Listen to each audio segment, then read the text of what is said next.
might see that on his life. He has like 3. Yeah, You're gonna get mic'd up too now. Mic up. and now you're important. Yeah. Thanks, guys. This one's Rick. You're on. I'm on. Just like strapping myself with like those little. We good on Zoom over there? You guys hear okay? Cool. How's everyone doing? Did you guys like feel anything different about this room, or like when you walk up here, like what's like certain scent like smells like awesome, smells amazing, right? Don't you want that smell in your house too? Kind of refresh, rejuvenate. So we pump a lot of oxygen in this room so you can stay awake. Kind of like the casino, right? So today it's we kind of packed a lot of amazing speakers for our event today. So look around. If you do not know who's sitting next to you, make sure you introduce yourself, give them a hug. COVID is over. Don't have to be afraid, right? So glad we are past those periods. So everyone that's sitting here, it's partners, right? It either belongs to We Partners or EXP. We are all one big family. Make sure you get that phone number because you just never know in the future whether you're going to do a deal with them or they're going to give you a helping hand. So yeah, basically just, we're in this business. We want to be known, want to be seen. We want to know everybody. So Sorry, I got a mic up. All right. Well, leadership retreat. Why were we doing this? It's because getting all our partners together just to, we're mid-year, like I said earlier. And, we have our sponsors to thank. We have T-Bank. Roman Reyes had a last-minute cancellation, but we want to thank him for sponsoring as well. Cal and I, under Invest Group, on our commercial side, we're a sponsor with this. And also National Title, Lori is a sponsor. So we want to thank our sponsors for providing this, and it's just partial, right? We still have to come up with funds because we have an escape room team building event. We got a lot of stuff going on, so I'll pull up the agenda real quick. And this photo we took, 10 years ago, Calvin? still look great, right? No, I said we're never supposed to show that picture. But anyways, I'll come back to this. So this is kind of our agenda. You're welcome to take a picture. I can post this up later. We have a lot of great speakers, a lot of great friends in our company, and also just friends in the industry.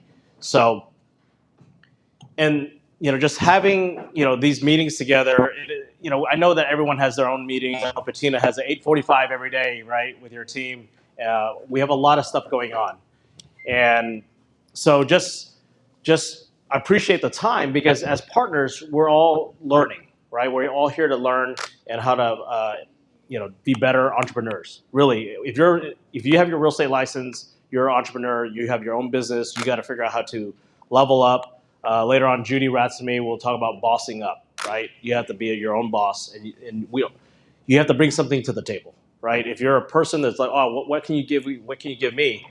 That's not being a partner. Right, so today is figuring out how to help each other out. Even though we have other leaders in the in EXP, not in our organization, that's fine. We're all shareholders. So just to understand, we actually own part of this company. It's a game changer. So I'm going to introduce my niece. She's somewhere. There you go. So we got Miss Collin County here. How are you? I'm going to mic you up somehow. Go ahead.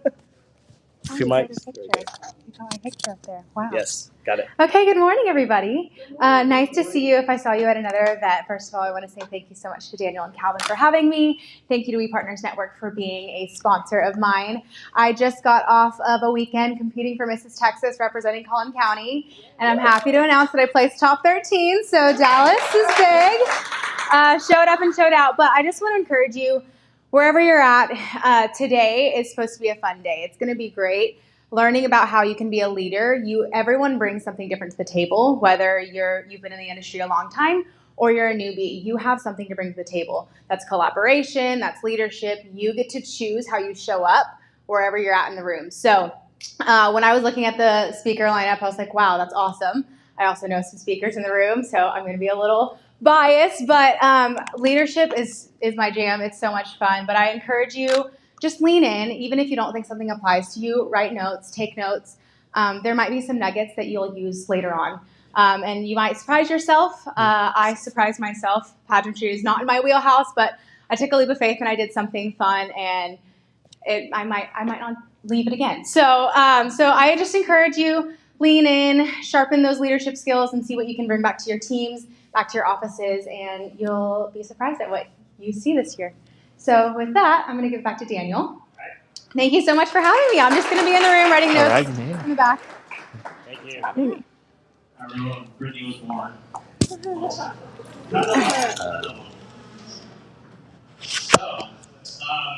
if you're in our organization or you're new, you know that we have different channels for chatting, right? So we use Discord. Discord is like a gaming platform, but we use it to kind of communicate with each other as our organization. We're over, yesterday we hit 169 people in our organization, and we just continue to grow, so that's one communication channel. And we can always pivot if there's better communication channels. That was just something that we wanted to utilize. Every Monday morning, we do have a morning huddle at 9 a.m. Central Time, so we have our East Coast and West Coast partners that hop on to that. So just make sure that you know that every Monday it's there. I know that other groups in our organization have their own calls, and it's fine. This is just something where Calvin and I are on that huddle. If there's any questions or things, you guys can ask us. So that's every week.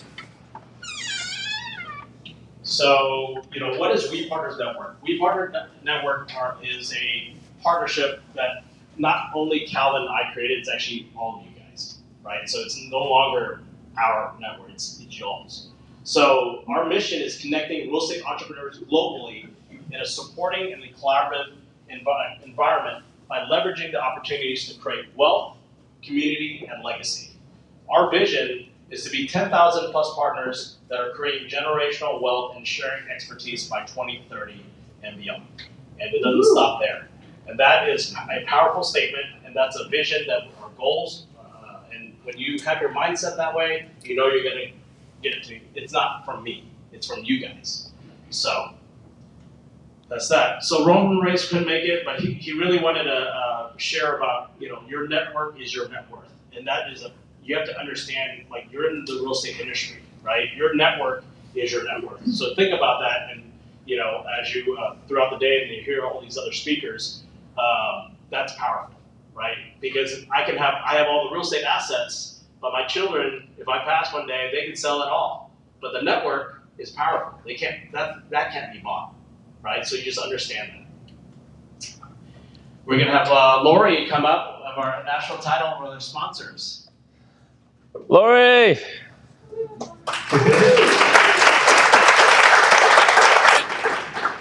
Your mic though.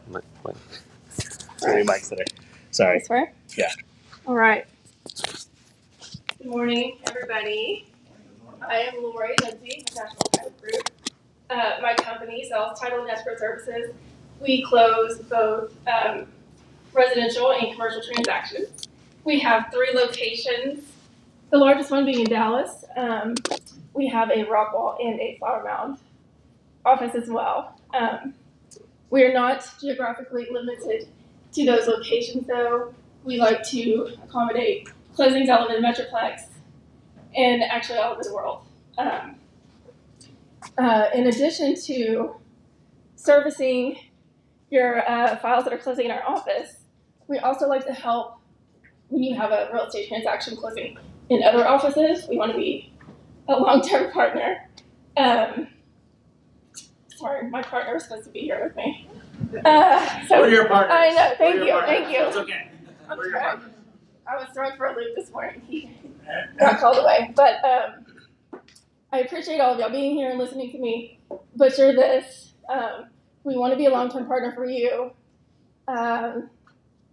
We like to provide you also with tools and resources to build your business. And that's kind of where I fit in to the puzzle. I will teach you all how to use them and utilize that to expand your network even more. So with that, I'm going to go back to the back row. However, I am going to be here all day. And although I'm super nervous right now, I'd love to talk to all of you. Well, Lauren, can you, because you guys have like a database or a software that you guys subscribe to, you guys pay like, Correct. a lot of to invest. Yes. So how can that tools or database help agents? Okay, so we offer 2 apps to all of our clients and to all of you. One will help with closing costs, and one will help with neighborhood farming. The other thing that we have available is access to REI Source, and that is a data company that provides all the data for MLS and CoStar. We provide you with your own login and password so that you can create your own very detailed prospecting list, and it helps you to locate off-market deals. So I would be more than happy to sit down and run through any of those tools and resources with you. I'm always available, even though I seem very nervous and don't want to talk. I do. So I mentioned like with agents, we love free stuff, right? So definitely look into that REI Source because that's a database that you can access for free through her. She can give you login to utilize that database, and it's very powerful. I've seen it.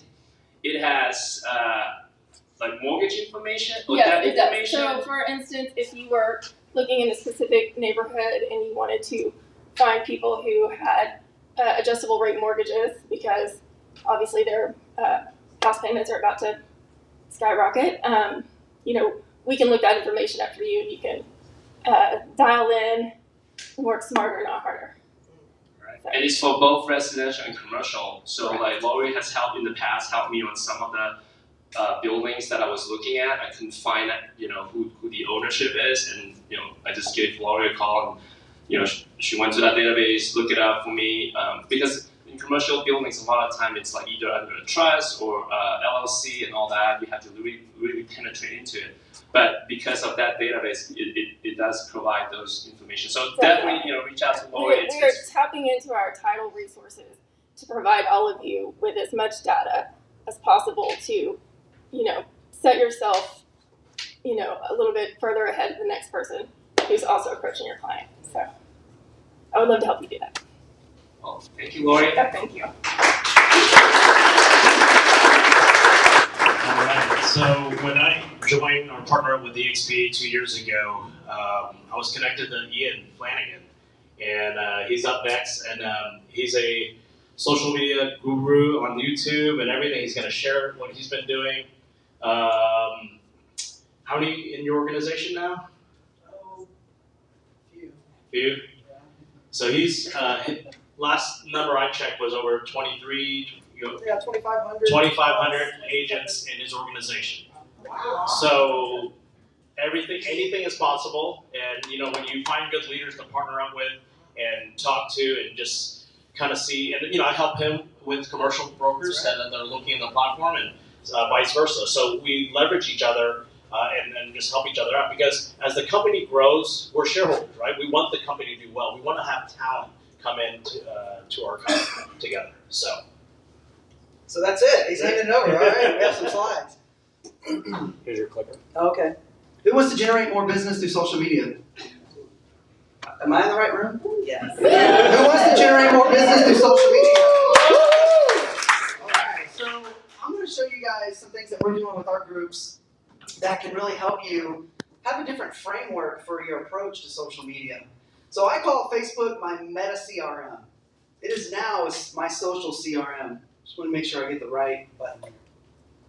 All right, so I'm going to start here. How much time do I have, Daniel? You have 2 hours. You've got 20 minutes. 20 minutes. All right, so I got 20 minutes to cram in 17 years of what I've been doing into your brain. So I want to start here. You guys ever seen these sites? You familiar with these? All right, so let me break this down for you. Google and YouTube are the most powerful search engines on the platform. Would you guys agree with that? How many of you have a Google My Business profile? All right, at the end of the day, end of the week, every single one of you needs to have a Google My Business profile. And if you don't know how to set up a profile, where do you go? Go to Google. You go to YouTube. When people say, how'd you learn that? I go, you know what? I Google everything and I YouTube everything. So that's how I've been learning. And then connecting with other people that I've been able to learn from as well. But Google is so powerful. And if you think about Google and YouTube, Google is written word, blogs, just information that people can read. And then YouTube is video.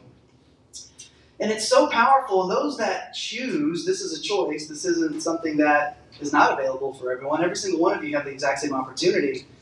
But Google is a search engine where you guys can be found. So starting with the Google My Business profile, if you have a website that you can start pushing blogs on to target your audience of who you want to reach out to you, then you can start writing. I'll share a couple sites that I use quite a bit. Anybody heard of answerthepublic.com? So answerthepublic.com, what it does is you type in a keyword phrase and it'll scrape Google and provide you with dozens and dozens of keyword searches or queries that people are already typing into Google. So if you live in the Colony, Texas, or Frisco, Texas, and you want to generate business of people that want to buy and sell in Frisco, Texas, what type of content are you going to produce? Content about Frisco, Texas. Selling houses in Frisco, Texas. The pros and cons of living in Frisco, Texas. Frisco, Texas. That sounds like a tongue twister. So Google and YouTube can be very, very powerful for you guys. You just have to make the decision to actually do it. So I heard that you're producing videos. Yes. You're starting to get some responses, some engagement, and all that stuff. That's right. So don't stop. So targeting your ideal audience on Google and YouTube it's available to you guys. So Instagram, Facebook, TikTok, I would say choose one or choose two. I wouldn't say all three. I do drop videos on YouTube, Facebook, Instagram, and TikTok, but I live inside of Facebook on a daily basis. So Facebook is the social platform that I have the most engagement, and that's where I stay. So the key to what you guys are wanting is engagement. It's the social interaction, the back and forth. That's how you raise your top of mind awareness. So you have your database, which I can't wait to hear Karen talk about database building, because the lifeblood of your business as a real estate agent is your database. If you're not marketing to your database, maybe you just haven't learned enough yet or confident enough yet to consistently market to a database. So I'm going to share some stories about each and every platform. And the first one here is Franco. This is an agent that's in an organization that has exploded on YouTube. He's had over 10 million views in the last 2.5 years. He's got 30 inbound appointments booked into his calendar for 6 weeks. That's the reality of what his business is now. So if you look there, 9.77 million, I mean, each one of his videos are having 300,000 to 500,000 views within a couple months. And Franco came from the mortgage business. Do we have any LOs in here? Very experienced. I'm not an LO. I always reach out to my LOs. There's so much information on that side of the business, I can't be an expert at everything. So Franco came from the mortgage business and got a real estate license and said, you know what, I'm going to give this YouTube thing a try. And he committed to 1 video a week. And then after about several months, he started getting some traction and started getting some views of people reaching out to him. And then he started uploading 3 videos a week. So the key to YouTube is, number one, targeting an audience, targeting traffic that's already being searched. So you can go to answerthepublic.com, and whatever type of audience you guys want to reach out to, meaning if you want someone that wants to buy a second home or an investment property, then all your content needs to be around investment property, second home, so on and so forth. First-time home buyers is a huge niche. Franco's niche is first-time home buyers, but he's done it on a national scale. He's basically a news outlet at this point. And it's incredible what he's done over the years, but I love showing this slide because it's really happening for him. And do we have any bilingual folks in here that speak Spanish? A ton of you guys. And as you know, the Hispanic market is very underserved. So creating a niche and building content around it through blogging or YouTube can really explode your business, but it takes time to get it going. It doesn't happen in the first 2 months. You may get a few phone calls, but if you stay committed to the process, you can literally build a marketing machine that will prospect for you while you're sleeping. Who likes to make money while they're sleeping? Right? Create content, and that is creating future business for you while you're sleeping. So the YouTube game, I mean, we could talk on YouTube for hours and hours and hours. It's very, very powerful. So it's searchable. So the type of content that you put out is searchable on Google and YouTube. What does your personal brand convey online? So when people see you online, what do they think? Do you have a tagline? Do you have a message? Are you in a specific niche? That's something that you guys have to decide. What's your niche? What does your brand say to the public online when they're looking at you? So that's something that you get to decide. So this is a good one right here. I love this one. That's supposed to be a joke. Just a realtor and her one-eyed chicken Sally out strolling the property. She gets so much business through her Facebook profile because she's in a community that farms chickens. And she shares her story. So being authentic, being vulnerable, and just tying in what you already do. Right? You have children, you have friends, you have family, you all have hobbies. So finding your community online is very important.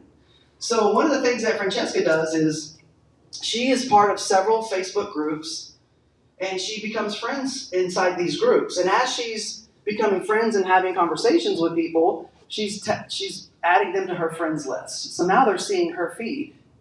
What I call it an engagement, or excuse me, I call it a cheer campaign.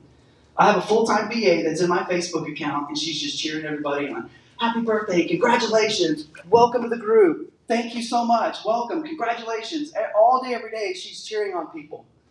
And what does that do? Whenever I post something, all those people, it comes up in their feeds. So the social game is an engagement game, top-of-mind engagement at scale. Perception is reality. This is important because those of you that have had high-level coaching understand this, that the person that you want to become, you have to live it, breathe it, feel it today. And when I say perception is reality, which I'm going to share here in a second with my next case study, is if you want to become a luxury agent, what type of content do you need to post? Luxury content. So we have any aspiring luxury agents in here that really want to break into luxury? I saw a little hand go up.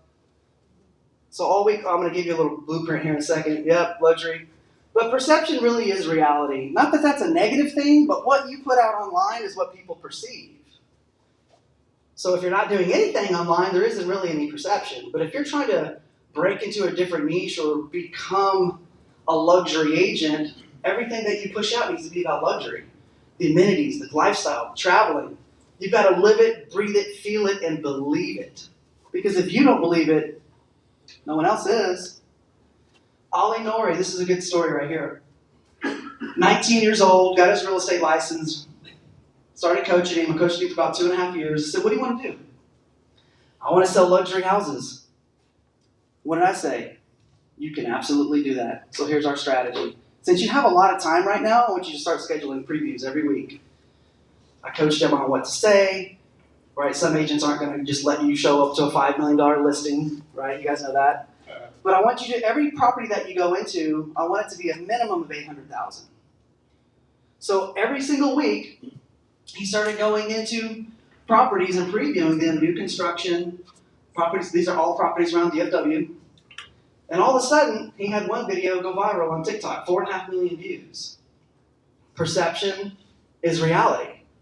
He called me in a panic several months later. He's like, oh my gosh, I have 28 buyers and I can't find them any inventory. I was like, well, the first thing you need to do is take over the next couple of days and refer 20 of those out because you cannot service that much business. Take your top 8, find them houses, make it happen. So every single week, he was posting videos of him touring properties. And I said, look, you need a call to action. You need some way to generate engagement. So what did he start doing? He does 3 different videos of the front of houses. What is your style? It's like asking a question. What is your style? Which kitchen do you like? What pool do you like? Which backyard would you want to live in? So every video now has a call to action inside of it that elicits engagement. So when you see his posts now, all these people are typing in that kitchen, number 1, number 2, number 5. And the algorithms on social media reward engagement. So here's a test for you guys. If you post something in your social, like, hey, how many of my friends are homeowners? And you have 0 people even liking or commenting, that lets you know you need to do some work. Because sometimes I have agents that post that are very engaged in social media, and they'll have 55, 60 comments within a couple hours. I posted one last night. I took all day to kind of write out my thoughts of what I wanted to post, which I just celebrated my 12th anniversary yesterday. And Daniel was one of the first ones to comment on that. So I woke up this morning and there's, 40-something comments in there, and I went inside every single one, and I sent every single person a thank you. Engagement. So the social algorithm will continue to push that post in front of more and more and more and more people. Anybody who's seen those posts like, hey, I'm the best realtor in town, I'll service all your needs, just give me a call, and it's like crickets. No one wants to see that. But if you take a picture of yourself in a beautiful home with a beautiful kitchen, which y'all tour homes every day, I'll be touring some more this afternoon, take a picture, put in there, oh, this house is in Prosper, whatever, like, what type of meal would you like to cook in this kitchen? Question mark. Do you like this kitchen? So you have to have a call to action to engage people in your social channels. So Ali, he just pulled it off. He did it. And then one day he calls me in a panic, and there was something going on with my text messages. It's like, this is kind of weird. It wasn't sending. It was voicemail going, it was when I call, it goes straight to voicemail, and he calls me in a panic. He just got off the plane in Germany, and he's like, I need to write an offer on a $3.2 million house in Dallas. I said, where'd you get the lead? He goes, he's been following me on Instagram. Called me, said, hey, I love everything you're doing. You're in the niche that I love. I want you to represent me on a transaction. Who wants that lead? Yeah. Right? That's the plan that we had with Ollie. Every single week, when you have time, you should be previewing houses, documenting the journey, and posting it to your social channels. This is on TikTok. 2.8 million likes, 40,000 followers. He's only following 8. And I told him, at some point, you're going to need to get in front of the camera. It's time to get in front of the camera, bud. He's a very good-looking gentleman, and I just wish him the best. He's just crushing it right now. So who's your ideal client? Can I answer that?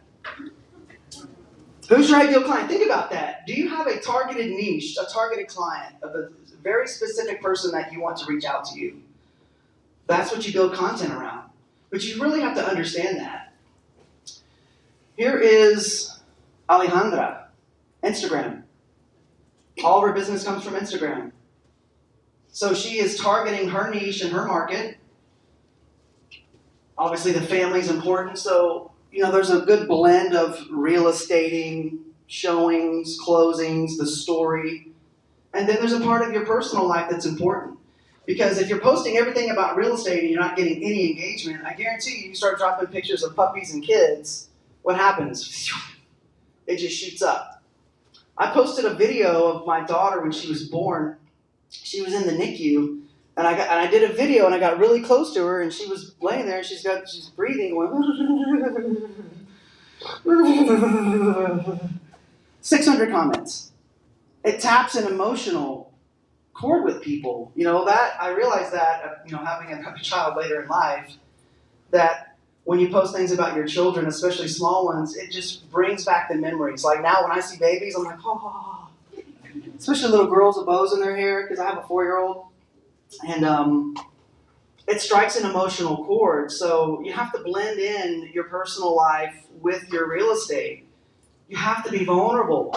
You have to put yourself out there.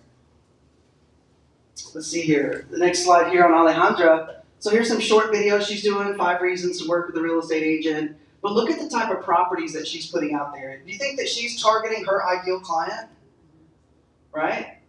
So the niche that you guys decide that you want to be in, you have to promote that. You have to show it. It's kind of like show and tell. Show and tell. You're showing what you're doing. You're telling stories. That's another thing, storytelling. I have probably, 50, 60 slides in here, and I cut it off here short because I know I had a short time frame today. But storytelling is so important. You say you're doing shorts? Shorts.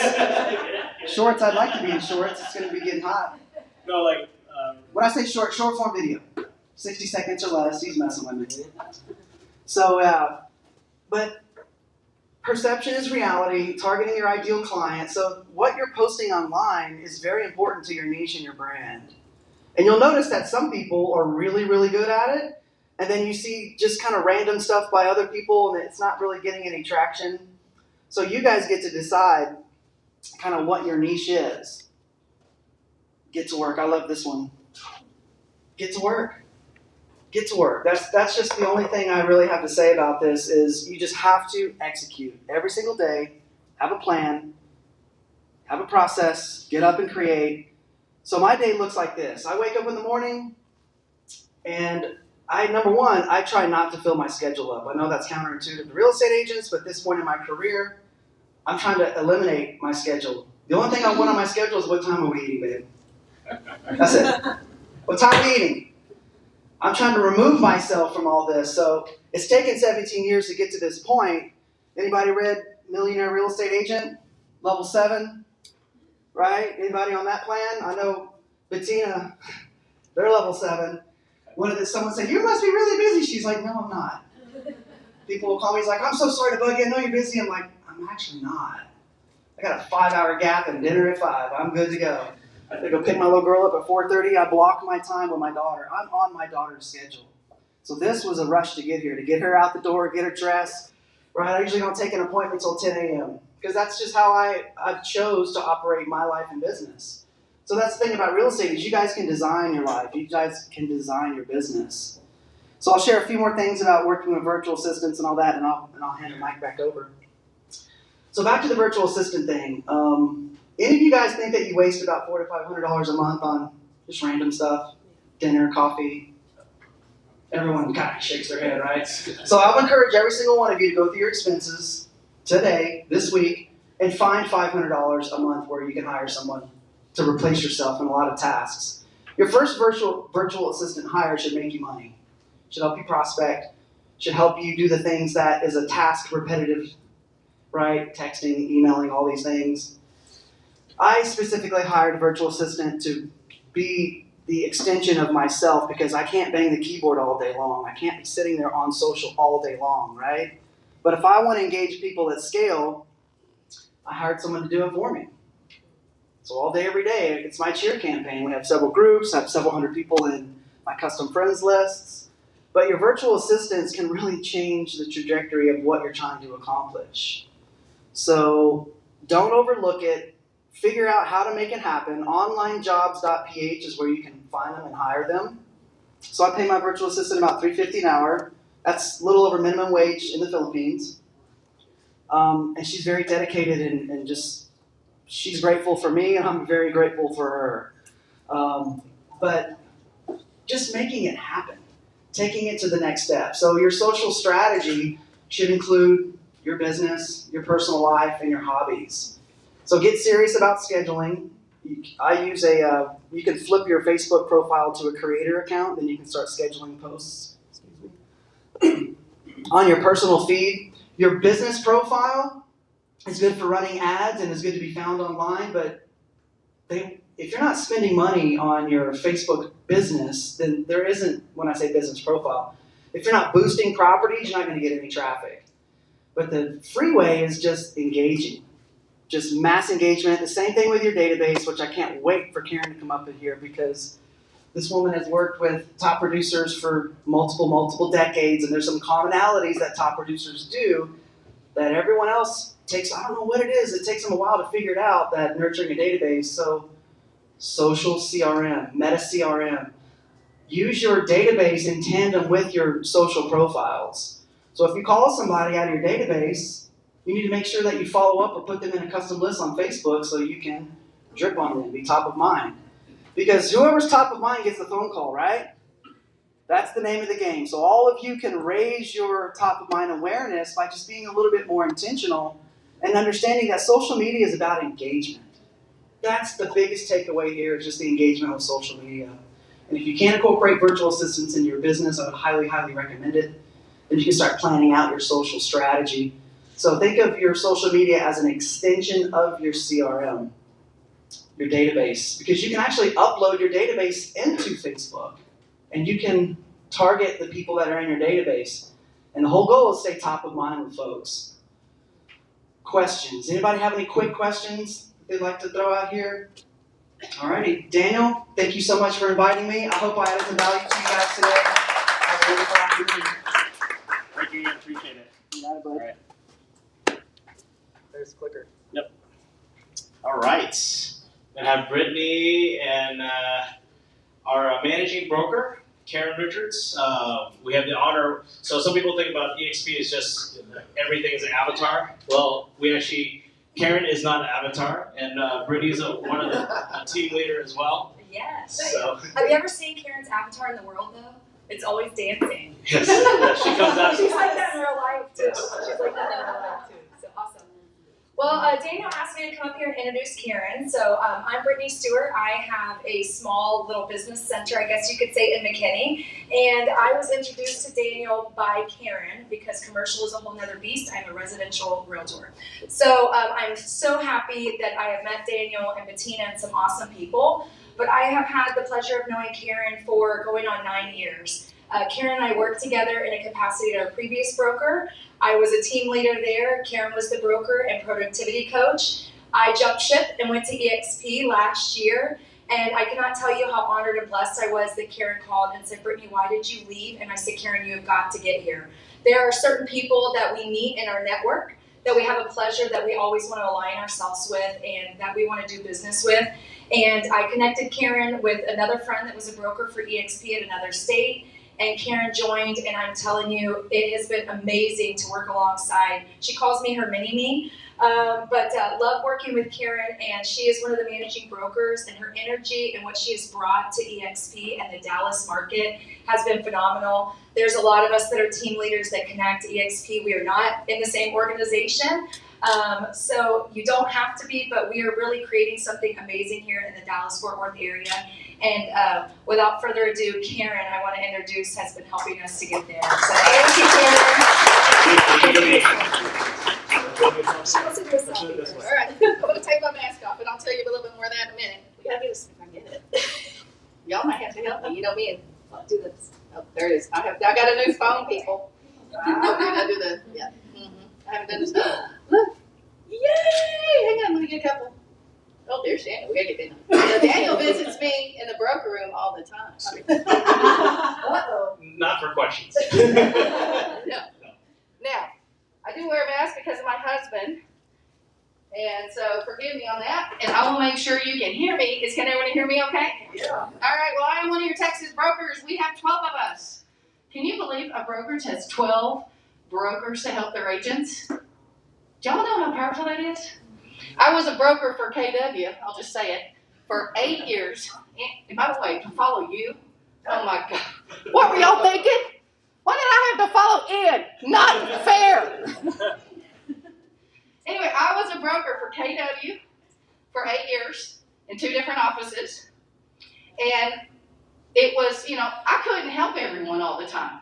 And I'm just saying this just so you at EXP know how incredible support we have here. That I always have someone who can answer a question. I think many of you know this.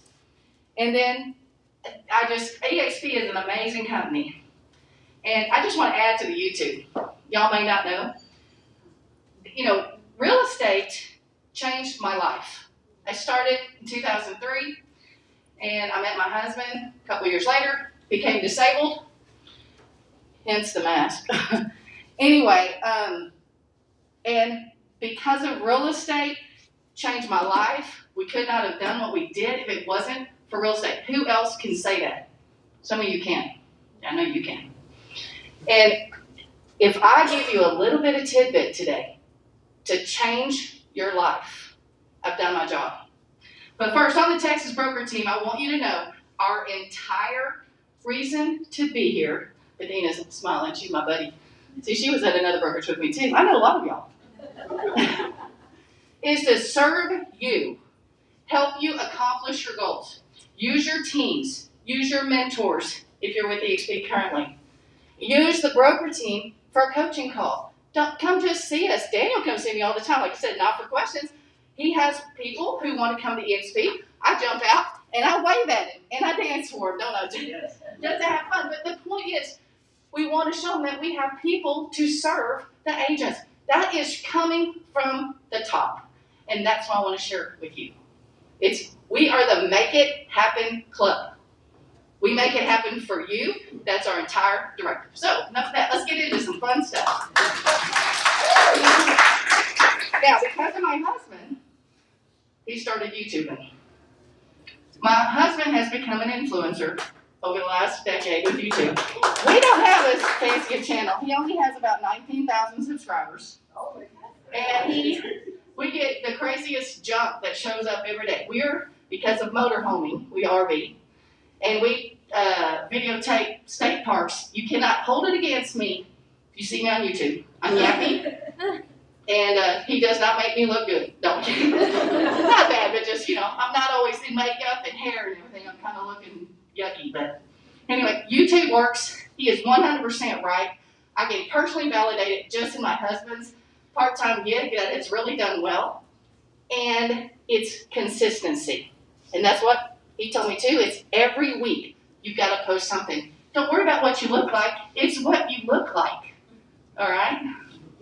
So let's get down to business. I am very passionate about the database. Right now, if I ask everyone, and some of you may not want to share this, how many people do you have currently that you have physically met, that you have on that you touch at least 3 times a month? How many do you think you have in your database? Who would share? Well, a couple hundred. Couple hundred? Physically, but some. Well, you get more than that. I know you do, because that's where you are today. What else? Now, think about this. All right, just hold this up. What if you just think right now, by the age of 20, most people know 200 people. Did y'all know that? On a first name basis. If you thought about reconnecting the next 12 months with people in your Facebook, your phone, the people you worked with, the people you've done business, the people you hung out with the soccer game with your kids, whatever you did at church, how many do you think you could come up with? Shout out a couple of you. 500? Couple hundred? 300? Okay, do I have to get everybody to stand up so we get some energy in this room? This is called interactive. All right, now, well, think about this. Let's just say you had 200. Take 10% of that number. Get out your leverage device. You know what that is, right? What's that number? 10% of 200. It's hard math today. 20. 20? Okay. It's 20 transactions you're not getting today if you're not keeping up with them. That's legitimate numbers. That book Ian talked about, The Millionaire Real Estate Agent, that's an operations manual, and it's true. Now, in that book, they did a study of millionaire agents who actually made $2 million, netted $1 million. And they studied all their businesses all over the globe, every different brokerage. But they had to make $2 million in commissions. Wouldn't that be cool? That's a nice figure, right? All right, what if you could have a piece of that? What if I share with you today could drastically change the next 12 months of your life? Would you be cool about that? All right, well, this can. I personally watched it as a real estate coach for almost a decade. So they found that for every 12 people you meet and kept up with, that 3 times a month, would equal 2 pieces of business, 1 repeat, 1 referral. Drop the mic. Right? Do y'all know how powerful that is? All right, let's fast forward. Now, that didn't happen instantly. What if you only got 1 out of 12? Just 1 out of 12. Because we're in 2007. This is when that study was done. We passed a little pandemic, economic things. Everybody take 200, divide by 12.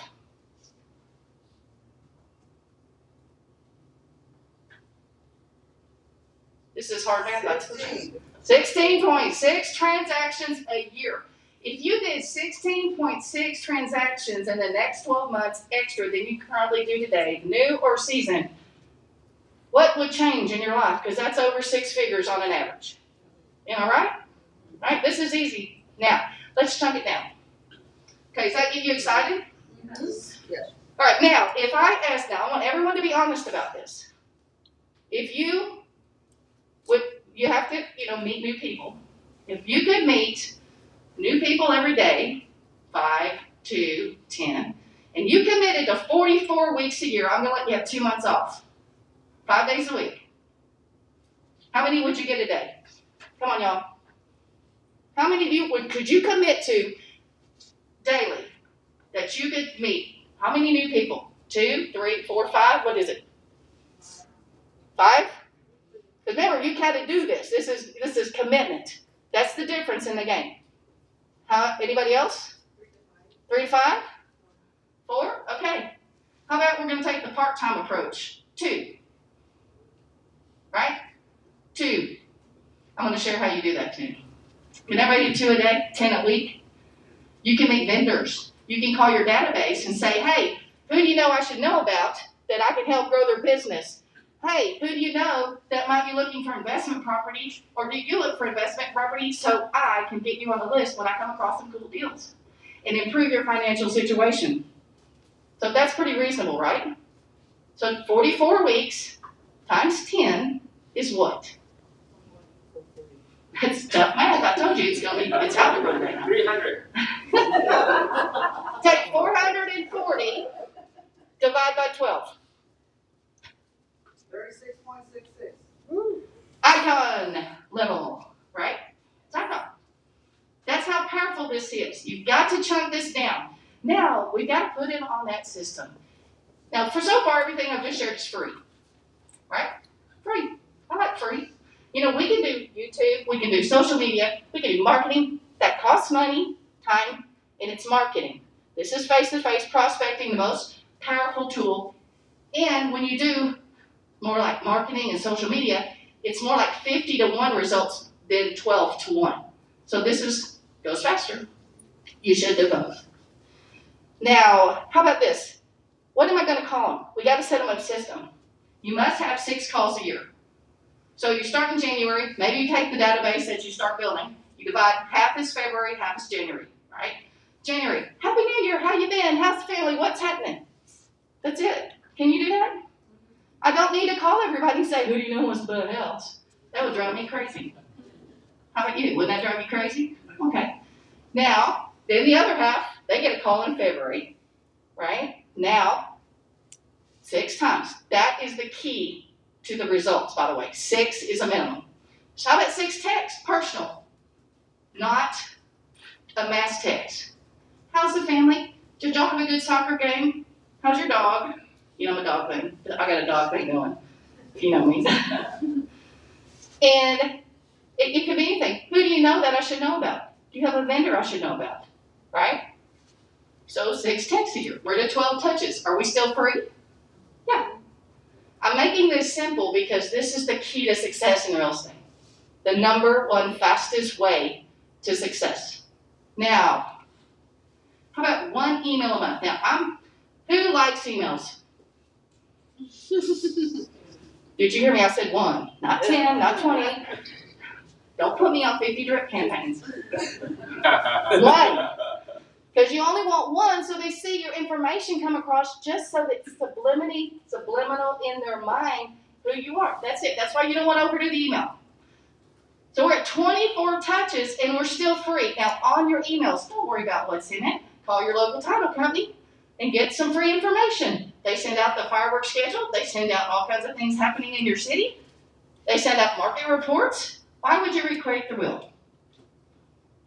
And for those of you who are already successful, think about how you can improve this system to get more leverage.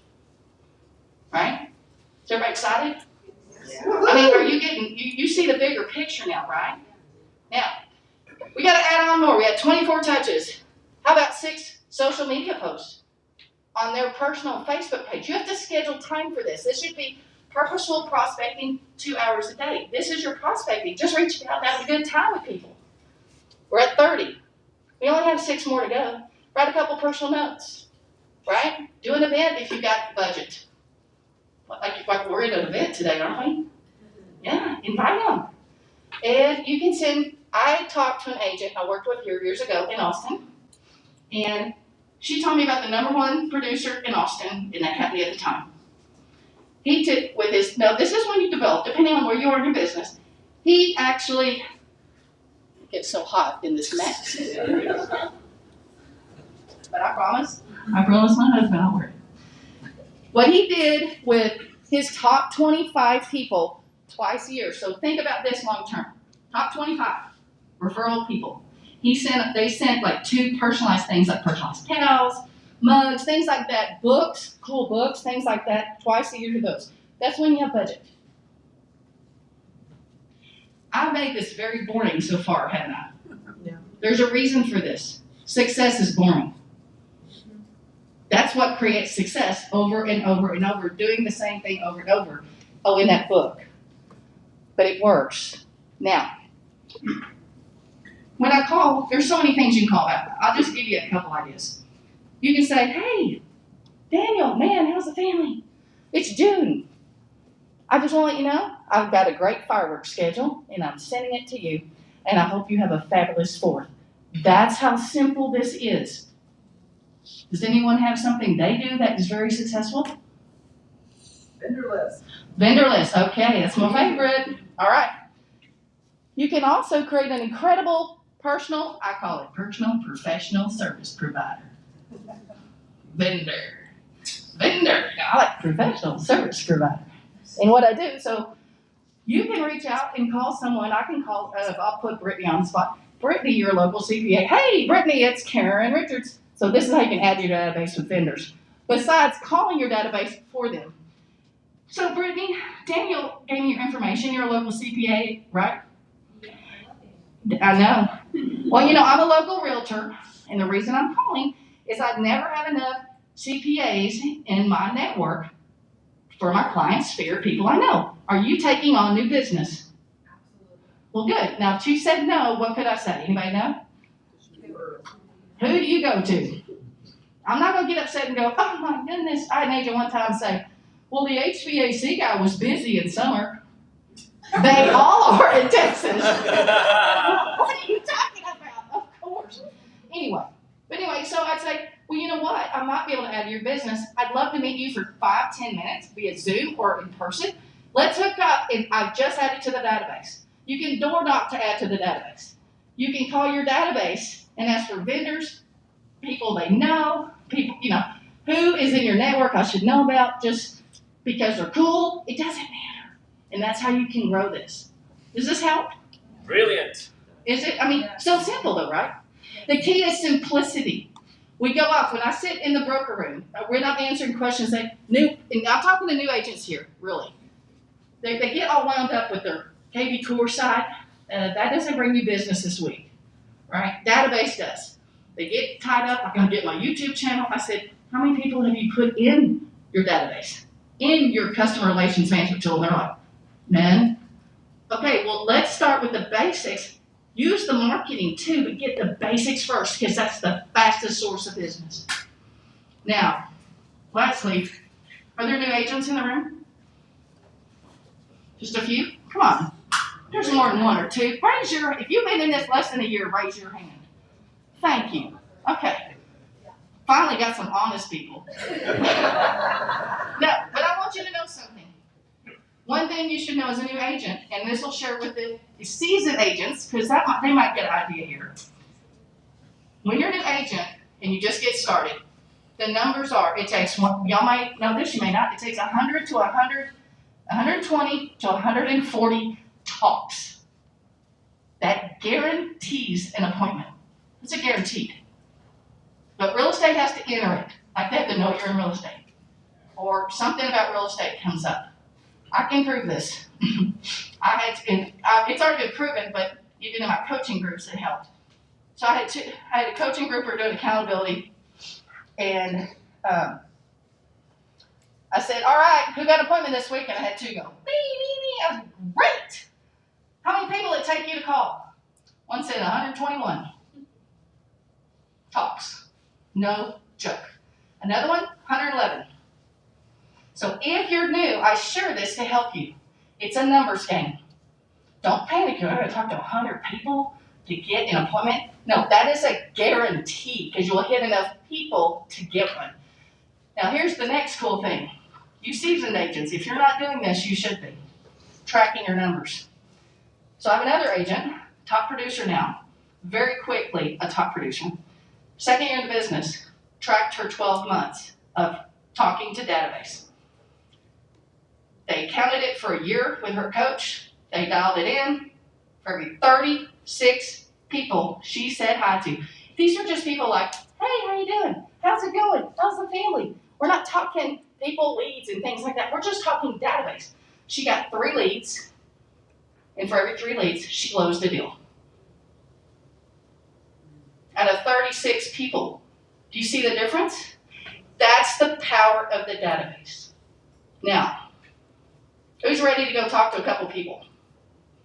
It's that simple, and I want everyone in this room to know. You can reach out to me personally. In fact, get your pens out. You get my personal number, and I will set a time with you. Now, if I get everybody at once, it might take a while, but I can do it quick. But I want you to know, as one of your state brokers, I am so committed in your success. You ready? I'm on your phone. Of course.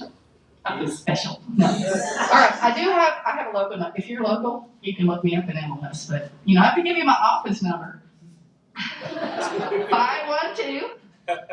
512-982-1855. And of course, my email is my first name, Karen.Richards@exprealty.net. I cannot express to you how important the database is. That's the one thing I see the most that people don't set up, and it's the simplest. A couple people, and I'm going to get out of here and get the next presenter, but who has kind of changed the way they look at things, put a database together, and it really changed their business? You. Brittany back there. Yeah. It's amazing. Get with those people and ask them, because when you change this is the long term, and it's proven and studied. And I hope then you put Ian's philosophy and what he has done to be very successful with social media and YouTube. High five you, because that just takes it to the next level. And just like Levi and all the guys, they just took it to another level because of the marketing. You put those 2 bad boys together, you're there. Well, I'm honored to get to serve you. Thank you for having me. Thank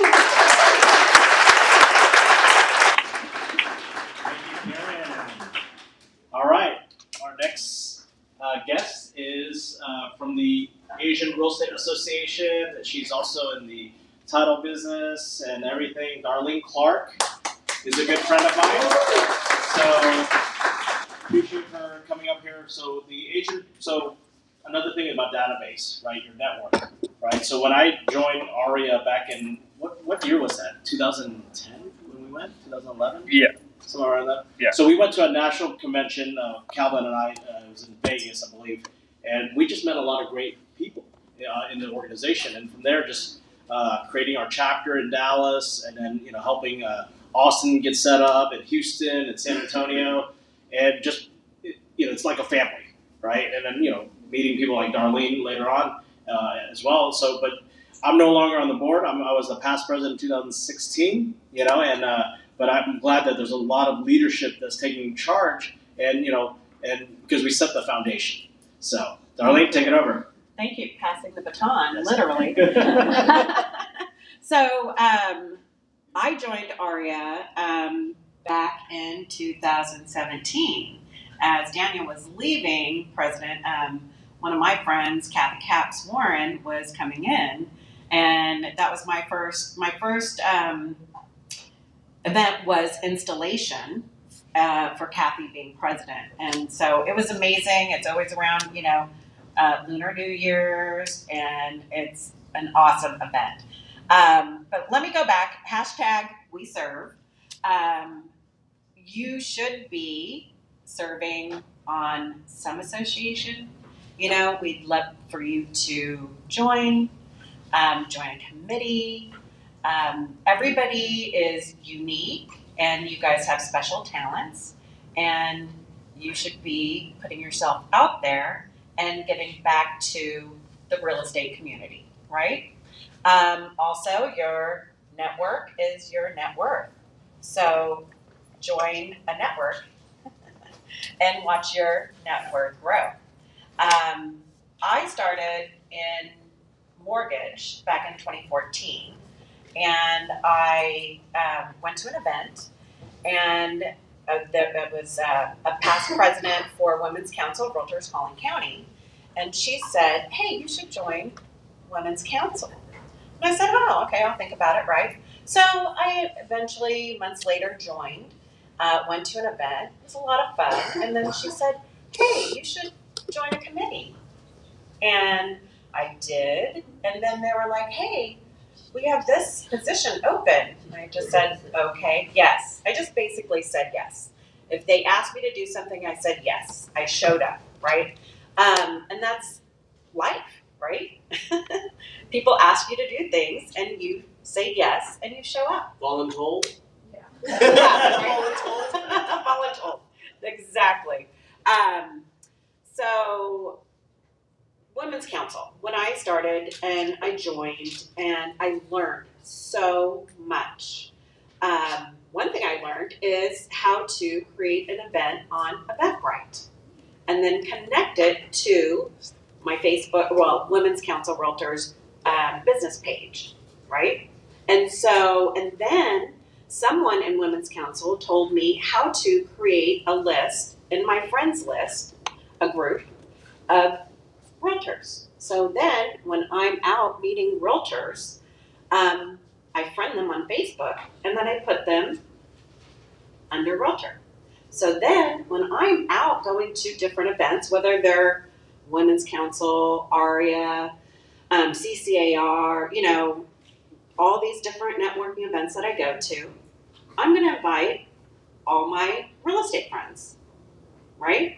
And what I can do now, because I've built this up since 2015, I can click a button and invite up to 500 people with one click in my groups. So realtors, lenders, insurance, what have you, right? So as Ian said, Facebook for me is my CRM, So I love that. It's easy. And then also in that, when you're on Facebook, I can just go to my realtors or lenders or whoever I want, that group, and only see their posts. And that way I can spend my time more efficiently. I'm not seeing my friends from high school's posts and, things like that, right? So it just makes it easier for me to touch them, right? I'm gonna like, love, comment, things like that. Engage. So those are things that I learned from Women's Council. And then I've taken that knowledge, and then now, of course, I took Godwin out to lunch back in 2020, and when I got into title. And he was like, "Hey, you should be," I was a member of ARIA, and he's like, "Oh, you should do something with ARIA, like have a position, like maybe membership or something." And I'm like, "Okay, yes, okay." So I did. And ARIA has been amazing. So, of course, now I am membership, marketing, events, and I'm sure I've had a conversation with most of you guys. "Hey, join ARIA. Hey, come to this event. We have 1 or 2 events a month. Have you joined yet? Have you joined yet?" Like, how many did I ask today? Like, how many are members? ARIA, thank you, thank you. How many are going to join today? Okay. Thank you, everyone. But whether you join ARIA and become a part of, it could be, there's CCIM, who Calvin is president, and there are volunteer positions. They have a golf tournament tomorrow. They would love to have you, volunteer for any of their events, or just being, a member. There's Metrotex, there's Women's Council Realtors Collin County, Dallas, Tarrant County, they're all over. NAREP, of course, and there's a couple of different chapters of NAREP as well. Metrotex, that's where I met Rick. NAREP. What is it? NAREP. NAREP, yeah. So anyways, there's lots of associations. Whatever speaks to you, join, go to the events, become a part of, volunteer, and then maybe get a position, if that's something you want to do. I would love for you guys to come on. I need committee members, to help all of our events go smoothly and go out into the community and help our real estate friends. And also, for ARIA, it's the Asian buyers, we advocate for them and things like that. So thank you for listening, and thank you for joining and being a part of it.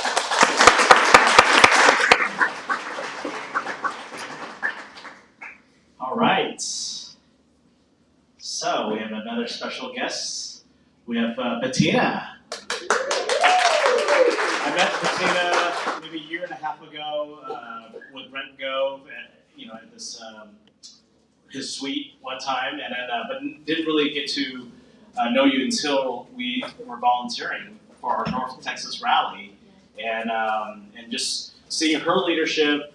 And your family, your kids are amazing. Your husband, she has an RV too, so she, so just an amazing person. And I wanted her to speak, and I asked her, I said, Bettina, can you help me speak at our leadership retreat? And she said, sure.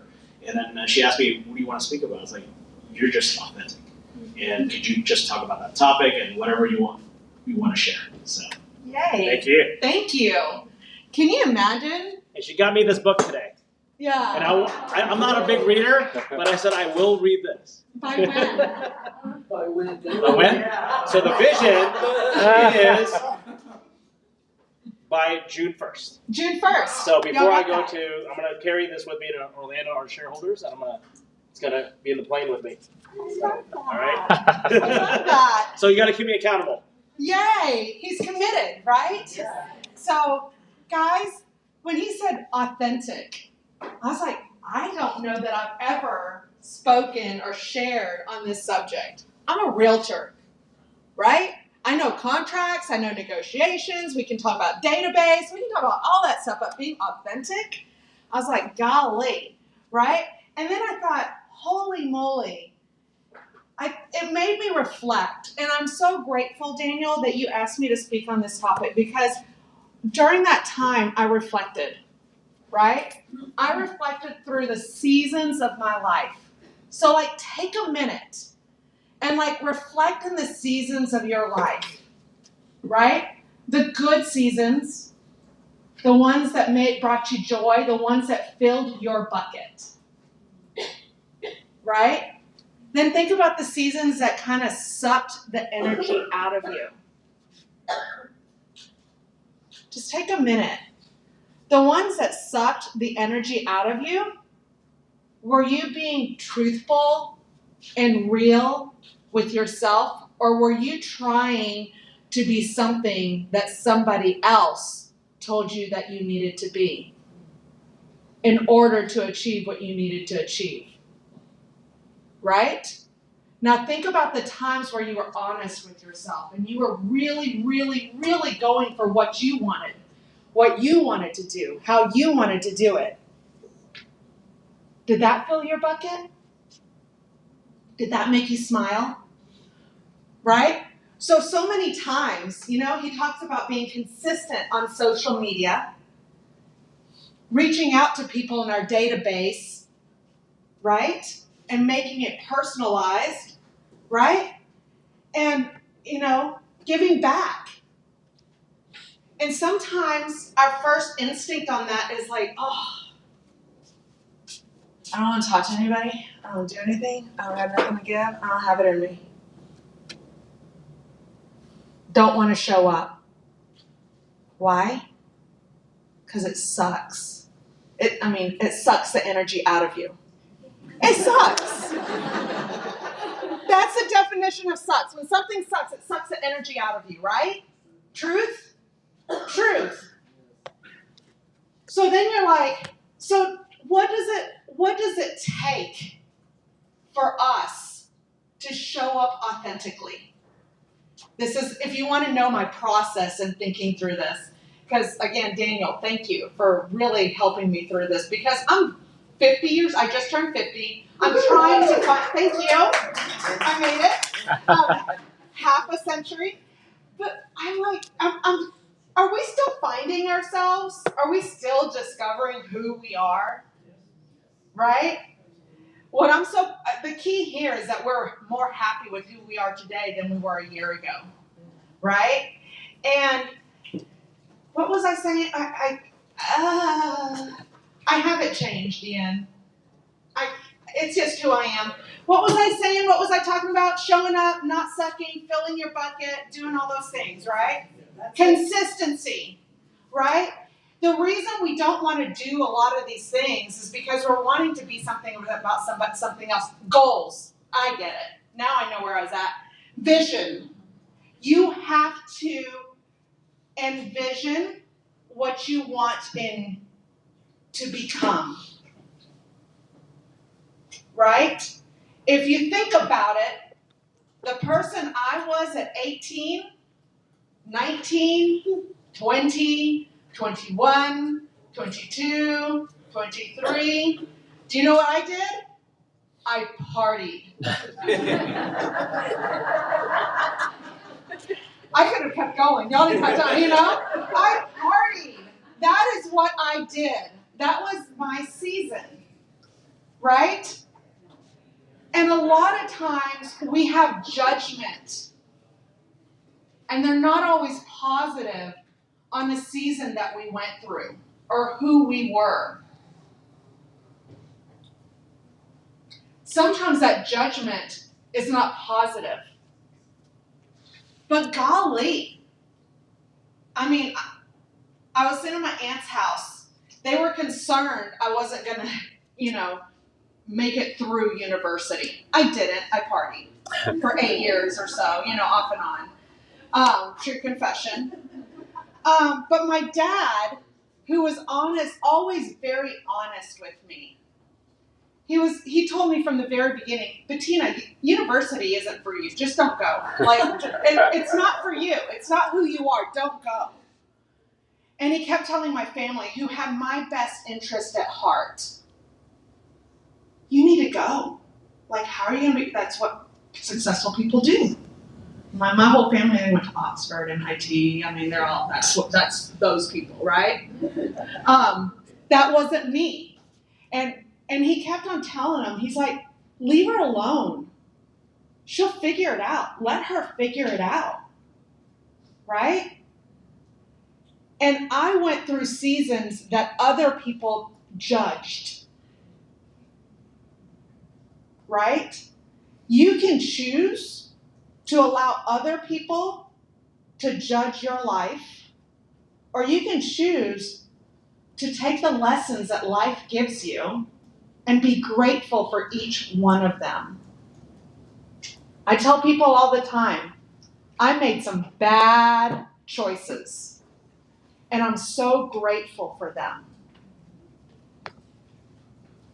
I'm so grateful for the bad choices, because if I didn't make those bad choices, I would have missed out on the lessons. Right?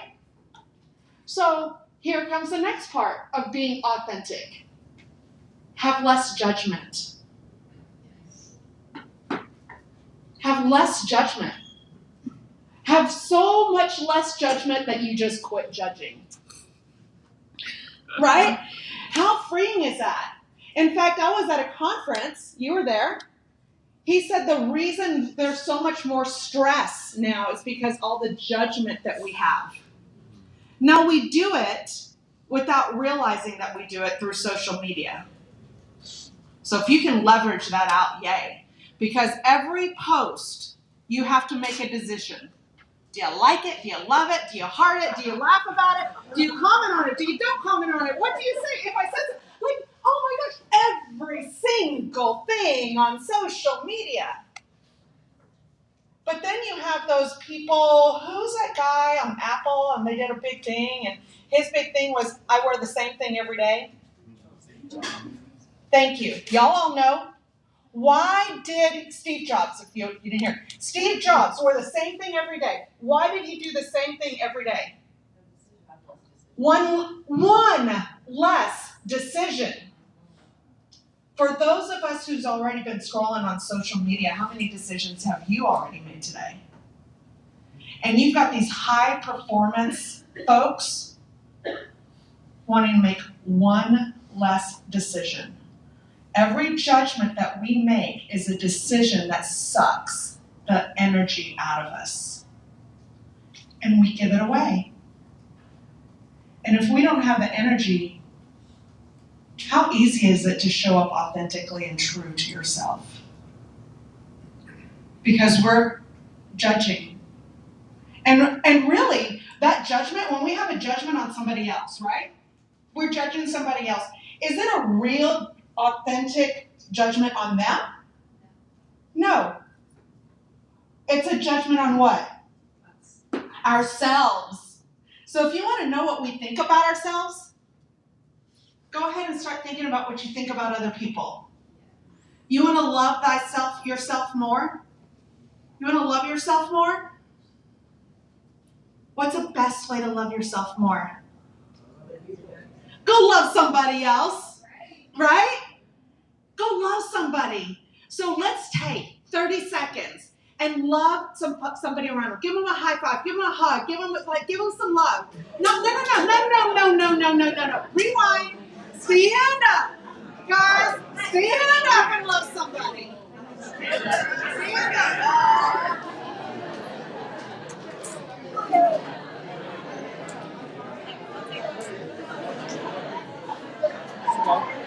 You're good. 5 minutes. Yes. I didn't say network. I said love. Give them a hug. Give them a high five. Let's get our seat. All right. 5, 4, 3, 2, 1. Guys, how did that feel? Feels good. It feels good. It feels good to love others. It feels good to love ourselves. It feels good to be authentic. Right? So if you don't know what to do on social media, if you don't know what to say, be yourself. Go with the truth. Right? If you don't like who you are now, if you don't like your truth, like honestly, I'm not saying I don't like it because my pinky is too short. You know, but for real, like who you are in your spirit and your soul. What can we do? If you don't like who you are, what can we do? Did you hear that? Say it again. Change. But if you don't have clarity of who you want to become, you might change, but you might spend 6 years partying just at a different club. Right? Karen, why are we shaking our head? But you know what I mean, right? So you have to have like an end goal in mind. What is your end goal? Real estate, for me, was a vehicle to spend time with my family. Right? That's why I got into real estate. Well, no, back up. I got into real estate because my dad told me, when the guy was honest, he said, Bettina, you like to help people. You should be in sales because salespeople are awful. They just sell stuff. They don't actually want to help anybody. You'll make a killing just because you like to help people. Right? So, guys, what is your truth? What is your real? When we have judgment, and I want to say this. I want to think about this also, and then I'm going to close. The reason we judge others with that bitterness, and you see people do this, right? We do this with those high school kids that show up in their pajamas at the high school. We're like, can you believe they're showing up in their pajamas in high school? Like, what's this world coming to? Right? So, you've got one of these three feelings. You did it, and you didn't like it. You're like, oh man, I should have shown up better, da da da da. If you have a negative, right? If you have a negative judgment on it, if you're like, oh yeah, we are afraid that if we were in high school, we'd do it too. Or it's something we currently do, and we don't like that about ourselves. So we did it and didn't like it. We're afraid we might do it, or it's something we currently do. So, it's kind of like if I were in that position, and I was like, when they said that, and Kim Elizabeth told me this, I've texted her 4 times because every so often I go off that wagon and I forget. And I'm like, why is it that I'm judging? Why am I thinking negatively about when I have a negative thought? I'm like, okay, why am I having that negative thought? Because this isn't about me, right? Something's going on. Because I don't want to cast that judgment on somebody. I want to love them. Because I want to be authentic and true. I want my bucket to be filled in areas that it's not filled. I want to fill other buckets in areas that other people need to be filled. Because we all come into this world with like all these buckets. They're empty. And as we go, we start filling some start overflowing. We meet somebody else. We know that they're empty in this. We can give in that, right? You've heard me say this, all about the buckets, right?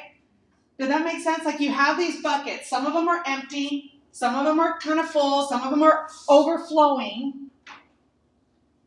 How many of us are trying to give from an empty bucket? Right? And when we're giving from that empty bucket, we're getting bitter. Because we're pissed. Because we're giving from an empty bucket, but that's our fault. Right? Go find somebody who's overflowing that bucket and receive from them. And go give in from a bucket you're already overflowing from. I'm searching to be in my authentic self. Because I'm still becoming. I have goals and visions. I'm becoming somebody. I'm becoming a grandmother. I don't have grandkids yet, but I'm becoming a grandmother. I'm becoming retired. I'm becoming like a leader. And I'm so grateful to all of you guys who fill my bucket. And if there's ever anything I can do to help fill any of your buckets, my cell phone number is 214-683-6746. Or you can just Google me. I don't hide. We have a marker. We can mark it on the wall. Oh, it's okay. You can Google me. I don't hide. Or you can go on YouTube. I'm on Facebook. That's where I live. Call me, text me. Is this true for those who do call me and text me? Know that I will. I love you. Yeah? Yes. I love you. And I love you for all the shit that you've done and all the bad decisions that you've made. And the more bad decisions that you've made, the more I love you, because I know that you probably have a lot to contribute. And if there's ever anything I can do to serve you, that would be an honor and a privilege. So thank you guys. Thank you for having me.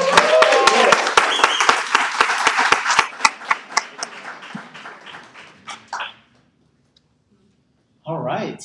We're going to have Judy step up really quick and introduce. We have a special guest as well. So. Hey guys, Bettina, you're amazing. Thank you for being here.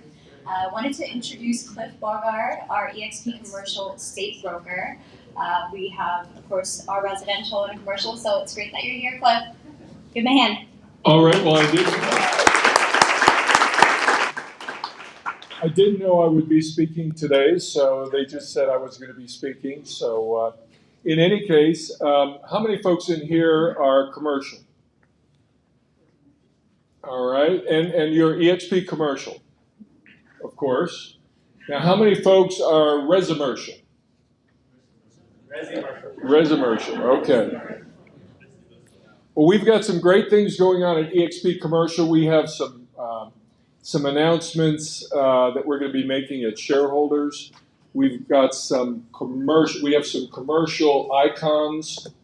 Some people who I've known in the industry nationally for 20, 30 years, really national names, and they're going to be coming over. We have a couple of very large firms, including a New York-based firm that's going to be bringing about 60 really high producing commercial agents. They're coming over. We're adding new tools. And so a lot of exciting stuff. In fact, I was just in a meeting prior to coming over here with James Wong, who is doing amazing things in building EXP Commercial and bringing over tools and other partners. So it's really exciting stuff, only some of which I can talk about. Some of the announcements are going to be made at shareholders. Tell us. What's that? No, we're live. Everybody can't tell us. Okay. I can't tell you. I can't mention it. But the other thing I would say, we are in a period of a time of change for commercial real estate. We have higher interest rates. We have a lot of commercial loan maturities coming up.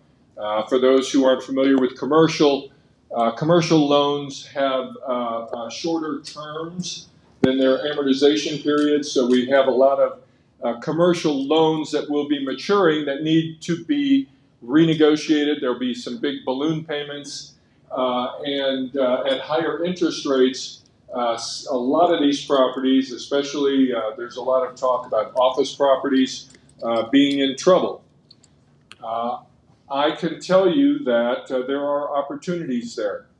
And this, I have been in commercial real estate. I've done nothing but commercial real estate for a little over 43 years. So I've seen some really big up and down economic swings.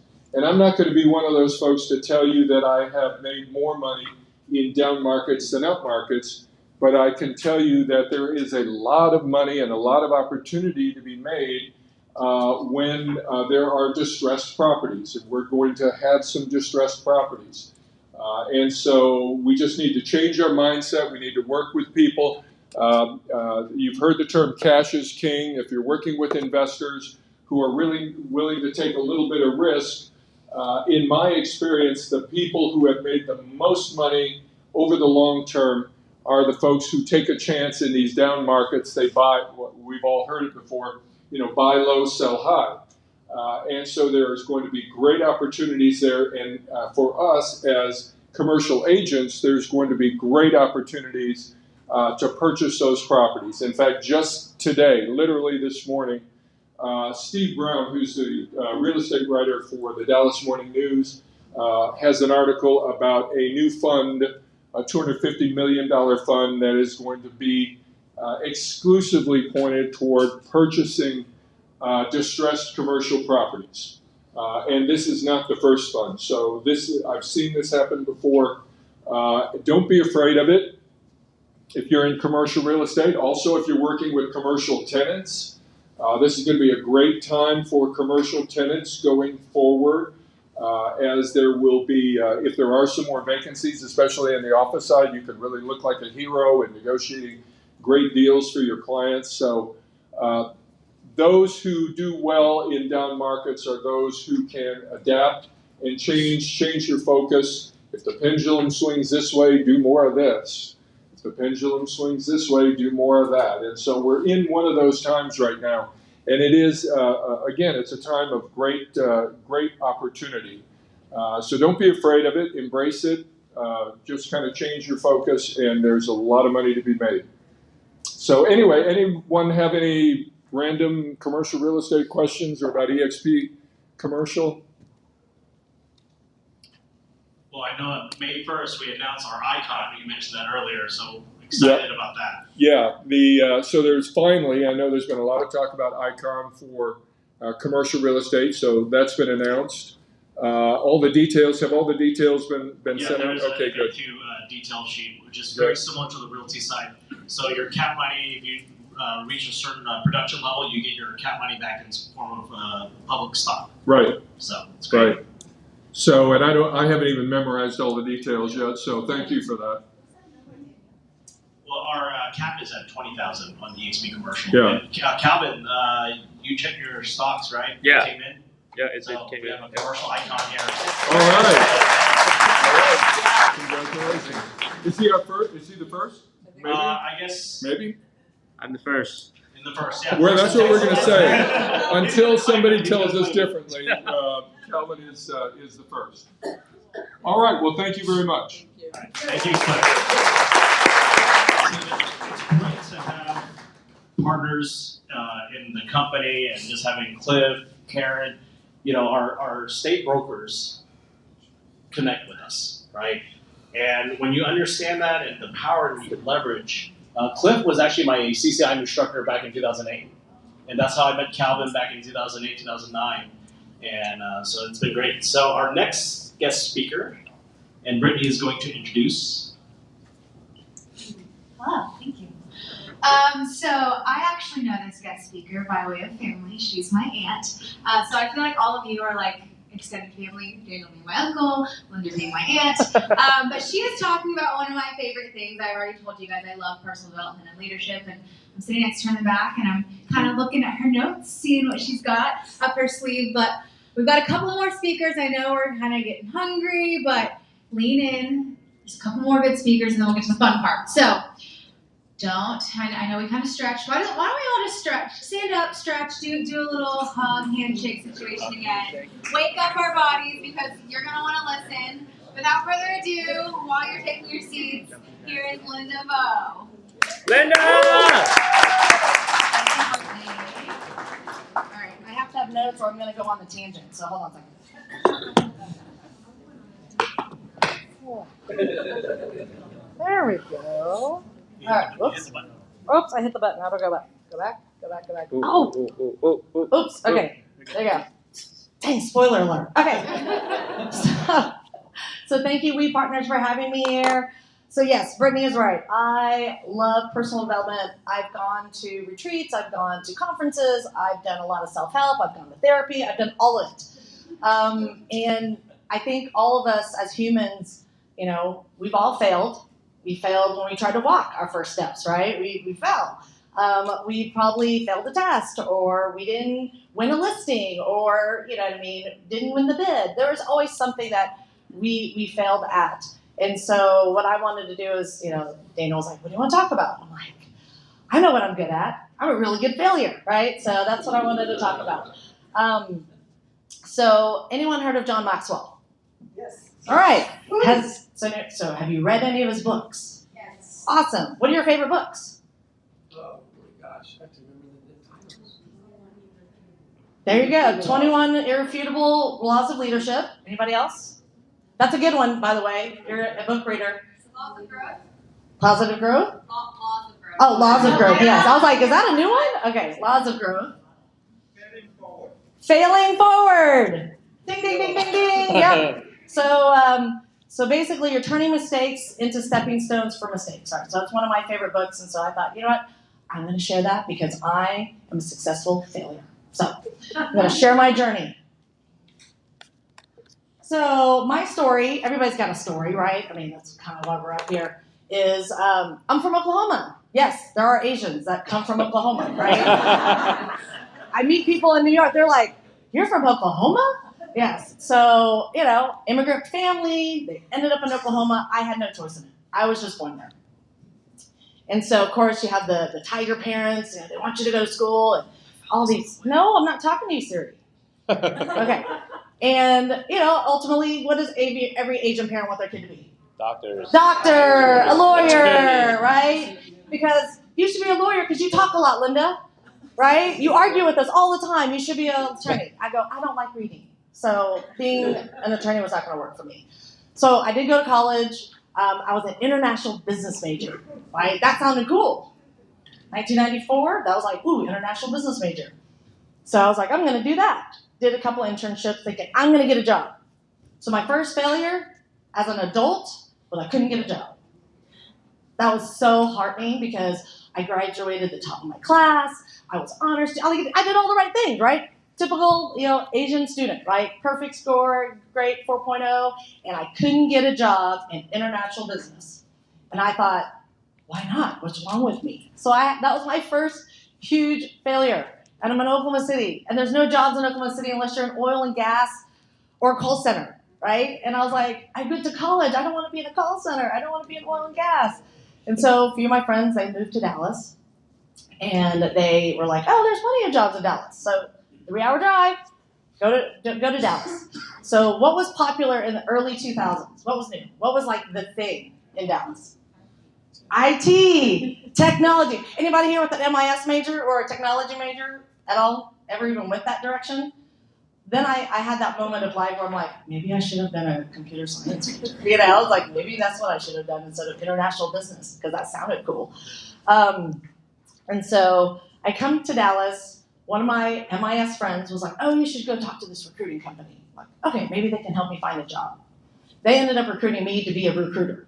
That's what happened. That is my first job in Dallas. It was being a recruiter, looking for talent, right? So, I'm a people person. I'm in sales. I thought, okay, this kind of gets me into that role, right? So I'm going to the sales thing. And at 21 years old, I'm calling on companies, asking them for business. Like, who are you looking to recruit? Can I find them for you, right?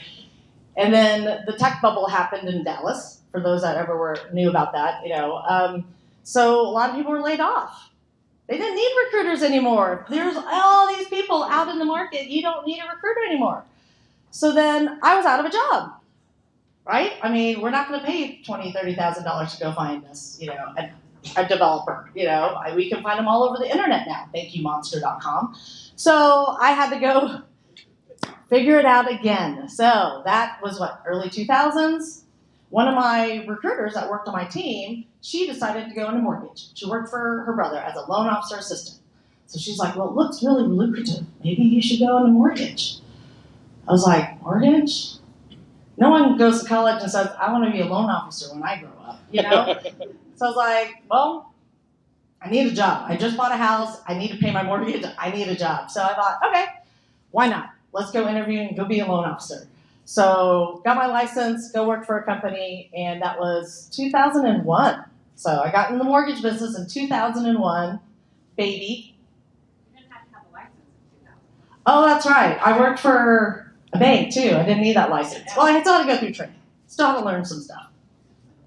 So 2001, I'm a loan officer. I'm out talking to brokers, talking to loan officers, structuring loans, having fun. I'm like, okay, I really like this part of the business. I think I just like sales. Ultimately, it didn't matter what I did. I just needed to be in a sales role, and I needed to be around people. So then those are the things that I figured out in my life as long as I'm doing those two things, it doesn't matter what I'm doing. Like I can sell a widget probably if I believe in that widget. So 2001, going to mortgage, doing well, riding the train. Everybody's making money. We're having fun. I get recruited to work for this awesome company called Countrywide. Yes. Countrywide. And I thought, you know what? Maybe I want to challenge myself. This loan officer thing is kind of easy, boring. I just maybe I want to do the corporate thing. Maybe I want to, do something different. So I go join Countrywide. And then 2008 happened. Anybody doing real estate in 2008? Half the room? A few of us? Yes. So that was a big failure of life for a lot of people. We didn't see it coming. At all, right? We're just like, things are great. Everybody's moving to Dallas. We're doing real estate.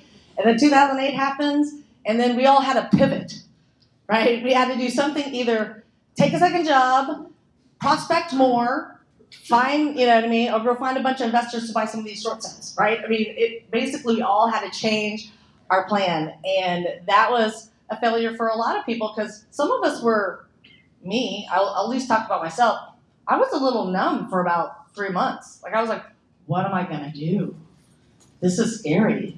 People are getting laid off. Nobody can buy a house. What do I do? And eventually I got laid off. Countrywide got bought out by Bank of America. Bank of America was like, yeah, we don't need all you supply people around. So they had to let me go. So I had to reinvent myself for a short period of time. Stayed the corporate route. I don't know why I did that, but I did. I stayed the corporate route. And I got into short sale. because that's what was going on, right? 2008 to 2011, everybody was in the short sale. So I was an asset manager. I managed a team of asset managers that signed off on bids and tried to sell houses, right? To anybody, a cash buyer that wanted to buy it. So that was a lot of learning, a lot of, oh my God, what am I going to do with my life? But then once I was in a short sale situation, I was an asset manager, I wasn't happy. I was just like a desk job. I'm not a desk job person, right? So I was in it for 6 months and realized I gotta do something else. And I just realized I forgot to move my slide. Oh yeah, there you go. Okay, so we already went through my post-college dilemma. We did the first job and we're on to 2008. Okay, cool. And so 2008, I had to figure out what am I gonna do with my life? You know, I've done all this work. Oh, and I decided to do personal development. 2007, I went to school again and went back to school at SMU and get my MBA. Because, you know, Asian parents want you to keep getting more degrees. So I did. I got another degree. I got my master's degree thinking, oh, Bank of America's going to love me because I have an MBA. They're going to keep me around. Right. This is what I thought. And obviously that did not happen, but I do have an MBA. At least I could say that. Check the box.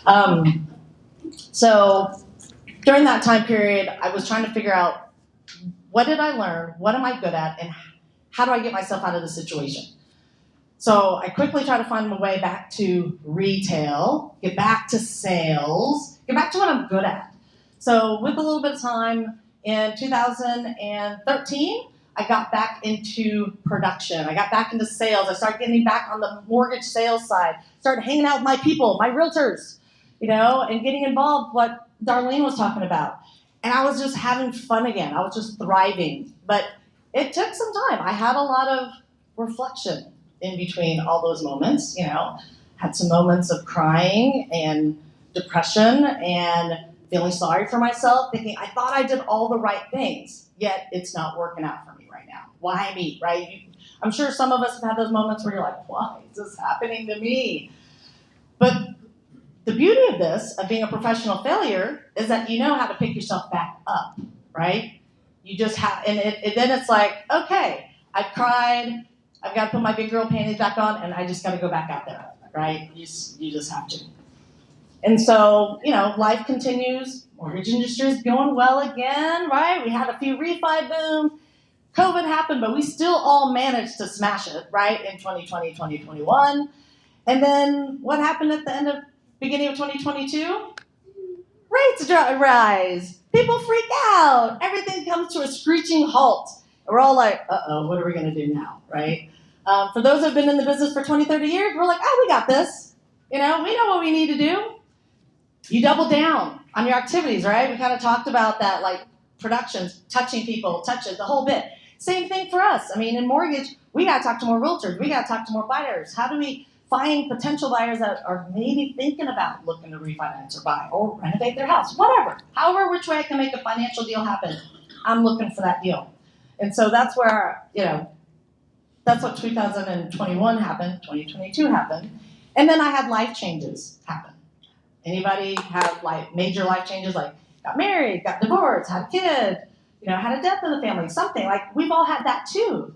And when you're self-employed 1099, that affects your mindset, it affects your business, it affects how you move within your day. And so it's not necessarily a failure. Those are things that are out of your control, but at the same time, how you handle it is in your control, right? And we talk about, and I think someone's going to talk about mindset here in a little bit, but I wanted to like touch on that because I think if I didn't have a strong support group within my tribe, I probably will still be in the fetal position in my PJs, right? I mean, so who you surround yourself with matters. It truly does. And this is such a great organization and group of people that want to see you all succeed. I want to see you succeed because if you succeed, we all succeed, right? And it goes around in that cycle. So we talked a little bit about the personal growth piece and kind of like what has helped me. And it happens a lot. I mean, and some of you guys have probably already know this, and I'm probably, you know, just repeating myself, but it all starts with gratitude first. Because if you can't wake up in the morning and just like, and you're having a bad day, what am I grateful for? That's the reset of your mindset. is gratitude. And if you have to be old school and you want to write it down or just say it out loud, you just have to come back down and just go, okay, I am grateful to be alive today. And that's it. It could be something very simple, or that I have a roof over my head, or that I had a meal today, right? Those little things make some of the other issues that, we're feeling seem a lot less massive, I guess is the right word to call it. Reinventing myself. We kind of talked about that in my story earlier, right? Went through a lot of iterations of Lindevo to try to get to this version today. And I'm sure there'll be many more versions that I'm going to be reinventing between now and the next 20, hopefully not, maybe 50 years for the rest of my life, right? Personal clarity. Sometimes you have to fail to find some clarity. Anybody have a big life thing happen and all of a sudden you find clarity? There you go. I see some hands in the back. And that's what helps us. I mean, sometimes you just have to sit with your thoughts just for a moment to just reflect and then find that clarity of, okay, why am I doing this? Am I doing this for the right reasons? Am I doing this because I love it? Am I doing it? Why? The why question, right? And then your journey. We all have a journey.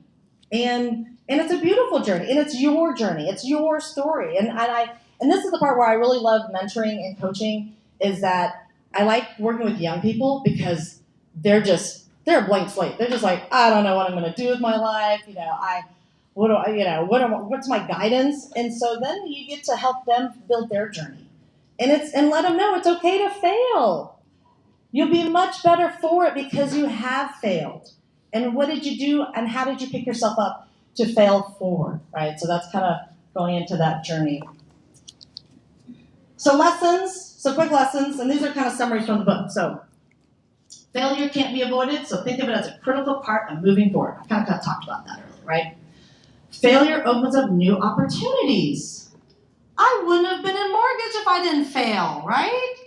Who would have not? You might not have been in real estate if you didn't fail at something else before. Because did anyone come out of college wanting to be a real estate agent, first thing?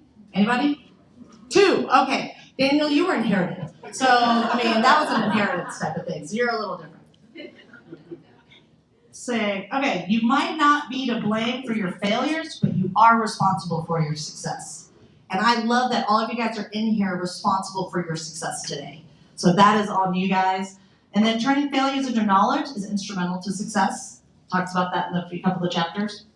And the last 2 are overcoming our fear of failure and taking new risks to bring long-term success. We like that. Long-term success. We want long-term success in this business. And to make the most of the opportunities for success, you need clear goals, which I'm sure you guys have heard over and over again. Social skills, which I'm sure everybody in this room knows how to talk to another human being, right? We all have social skills, and a positive mindset. So just reiterating and reinforcing a lot of things that we've already talked about today. And then at the end of the day, you own your destiny, right? It's up to you. So failing forward is about losing some of the conditioning we've come out of high school. I learned that, right? Being a valedictorian and all that fun stuff, thinking I'm going to be successful instantly because I was a 4.0 student. Not. And the paralyzing fear of failure. And I'm sure all of us, for our first big failure, we probably were pretty paralyzed. And even for the most talented of us, there's no question if we fail. But it's a matter of when. And I'm sure all of us will fail again, probably tomorrow. It's possible. But, once we do the real question comes to how do we react to it? So you get to control your emotions. You control your outcomes. So that is what I wanted to share today. And hopefully that was like some fun little reminders. And you can find me in the back. I'm here to the end if you want to chat. Talk shop, share war stories. I'm here for you. Thanks, guys. Thank you, Linda. Appreciate it. All right. So up next, we have Judy Wang. She's a mortgage broker as well, a real estate broker that we're partnered up together. And she's also a DISC coach. So putting all that together, we wanted to end with Judy, and then of course Calvin and I will speak at the end and with Judy Ratsamy, but really to go over the DISC assessments. So we sent out a survey to our team. How many team members did it? Probably almost 30 people. So 30 people. That's only like less than one fourth of our organization. We have that link still. So if you still want to do the assessment, we're gonna keep it for about 2 or 3 months, and so we can get your report and we can go over this. I think it's very important that you understand your personality, and Judy's gonna take it from here. You want that help?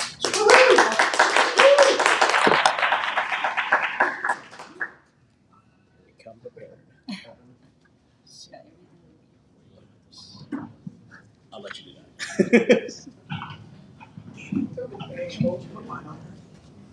Which one is? No magnets. This one. One more.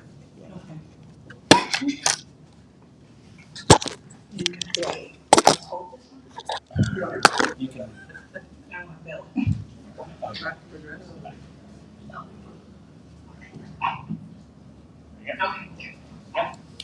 Hi everyone, how are you? Good. What I want to start is the most important. Oh, actually.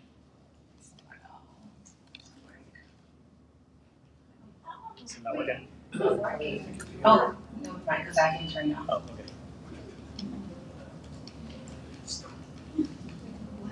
There it goes.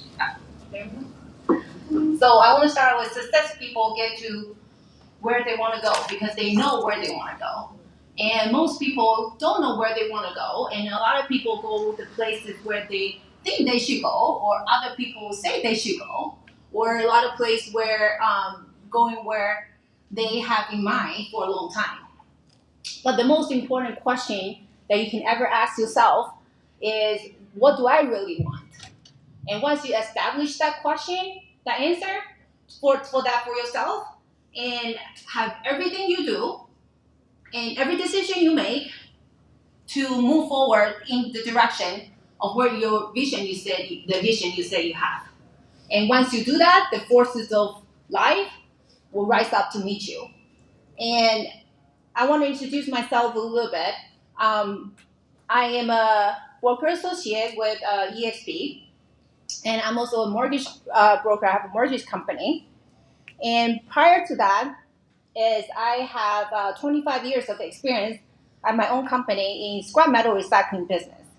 So seeing me like this today is not how I was before. Before I had hard head, t-shirt, jeans, boots, go out, have my hands on with material, with metals, talking to people, homeless people even, because that's where some of the scrap came from.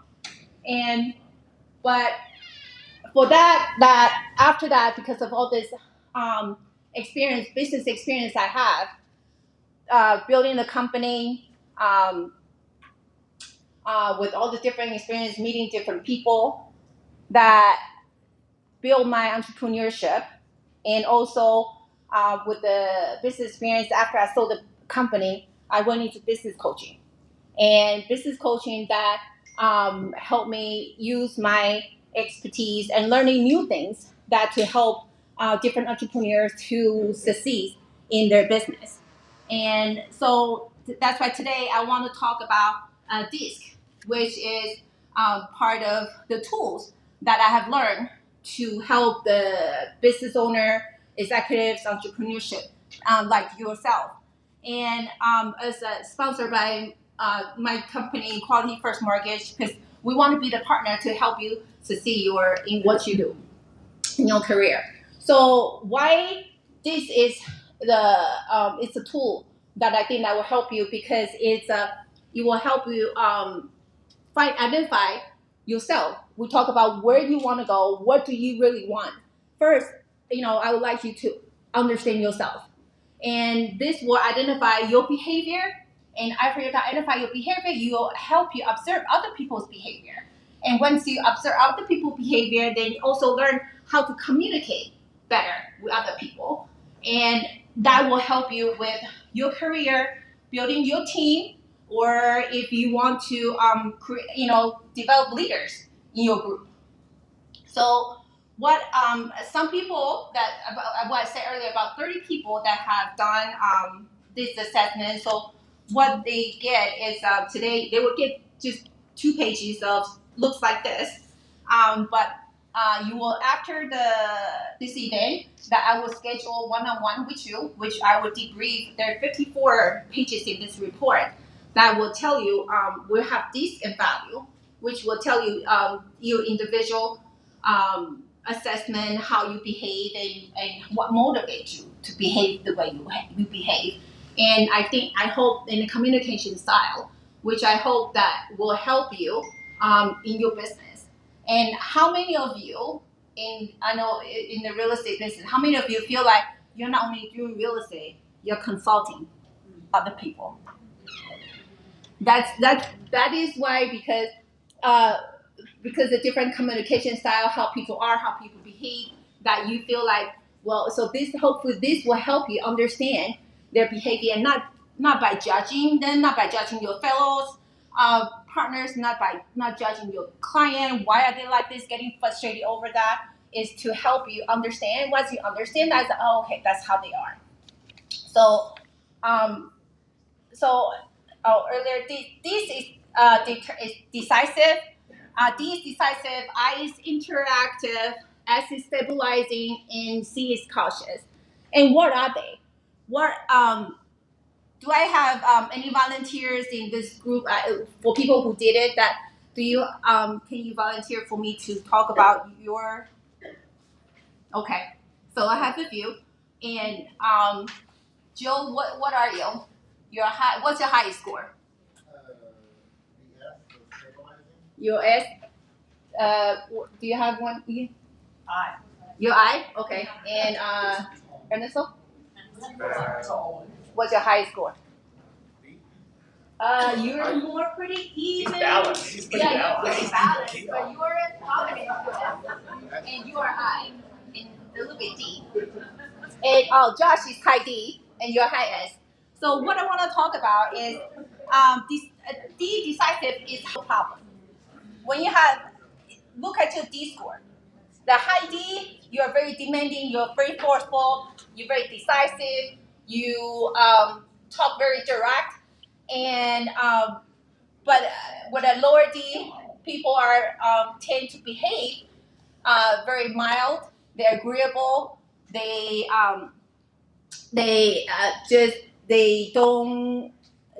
sometimes they feel like things decisive.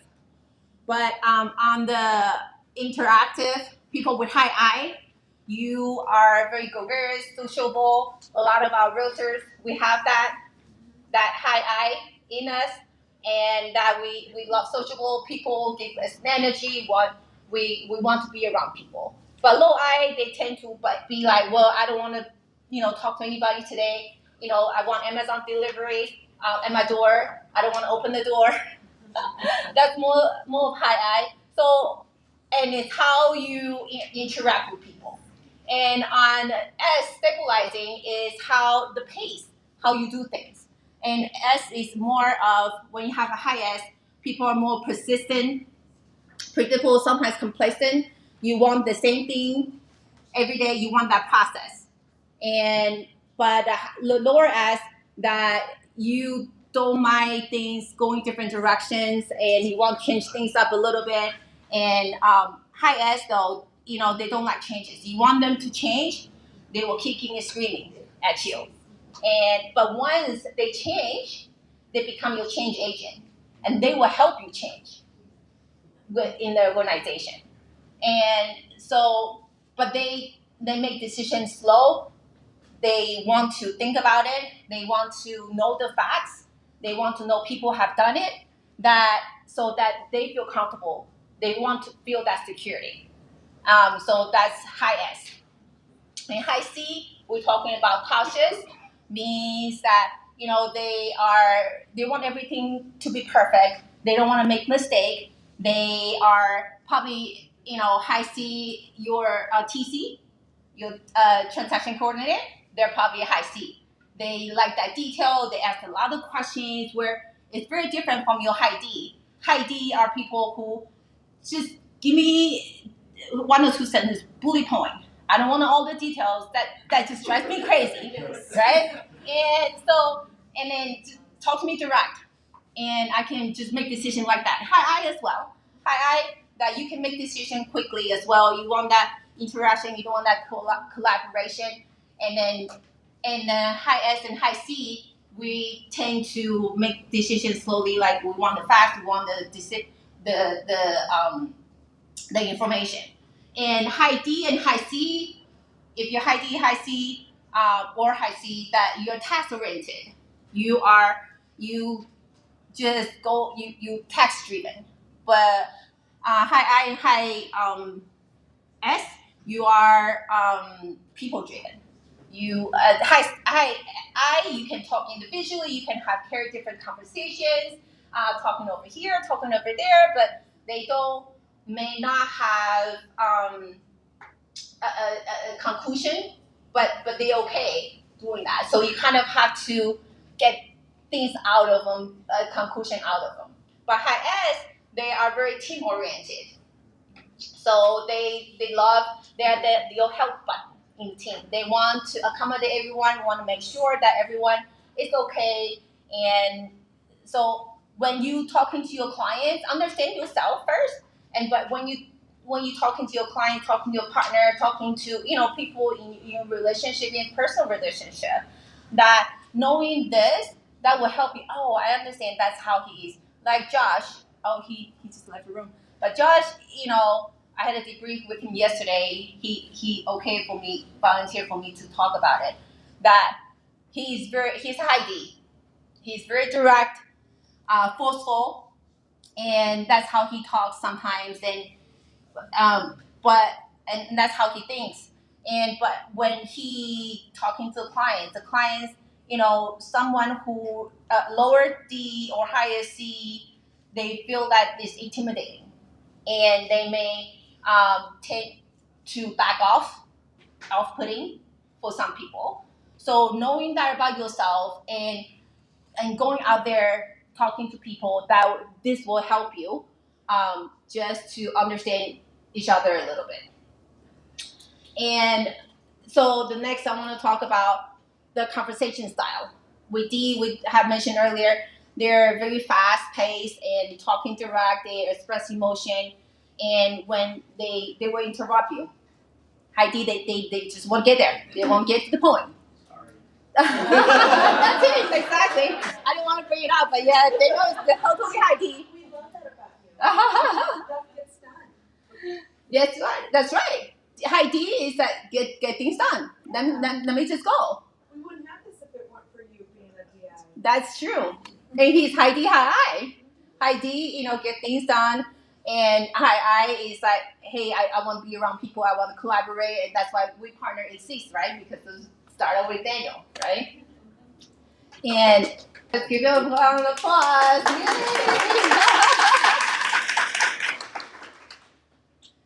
And then high I, they can carry different conversation at different time. We had talked about earlier, which I know you feel like yourself out like that. You probably high I if you didn't take the test, which the assessment. And then they can have an open question and open answer for you. Hey, what are you doing today? Or what do you like? They like those type of questions if you want to answer out of them. And they talk very enthusiastic, and then they're very colorful in their conversation, and they can talk about the color. The sky is blue, the car is red, and then they can talk about all these things. But before they forget, I'm talking to you about whatever it is you're talking about. So when you're high I, you do you do want to tend to kind of understand, hey, that's me, but who am I talking to? Who are my audience, right? So, and if it's people with high D, like I don't have time for that. What are you talking about? They will skip you if you're trying to go on the same presentation, right? You do want to understand that a little bit. And high I, can give you a quick response, and then like I said, can be off track on your conversation that we just said earlier. And S is the slower paced conversation. They want meaningful, deep, thoughtful conversation, and they talk like this too. And so, and that Joe, that I remember you hi S, and you want to tell us a little bit about what you think about your conversation style. I would say that it's pretty accurate. Like if you ever had a conversation with me, and you know that I'm basically that right there. If I'm not that, it's because I don't feel comfortable around you. Yes. It's that simple. So see his pace, right? And it's very reserved. He doesn't, and it's high. And now I'll share the emotion behind it too. And then the high C is also slow paced. The conversation. They want to ask a lot of questions. But they're task oriented. So if you give them a task 1, 2, 3, or 5, and they will do it. And how I describe the difference high D, high I, high S, high C is it till all group of people, 4 with different personality behaviors, and tell them, hey, I want to get to the mountain right there. Before you finish saying right there, high D is already there. High D is let me just go. That's the goal. I see the goal. I see the big picture. Let me get there. But high I is like, oh, okay. What are we doing here? The grass. What are we? Who is going? Are you going? Are you going? They start talking to different people, and they'll slowly they're going. But as they go, they start talking to all different people. But high S is who have we done this before? Who has done this before? What is gonna happen? What kind of things is gonna happen on the mountain? Are we gonna see the avalanche? Are we gonna see a flood? We're gonna see tornado or that's high S. Gonna need all the facts before. So they're still at the bottom of the mountain. They're thinking about all this, talking about all this, but then high D is already ahead and high is coming behind. And high C is asking, well, what do we need? Do I need a backpack? Do I need some water? Do I need some crackers? Do I need what do I need?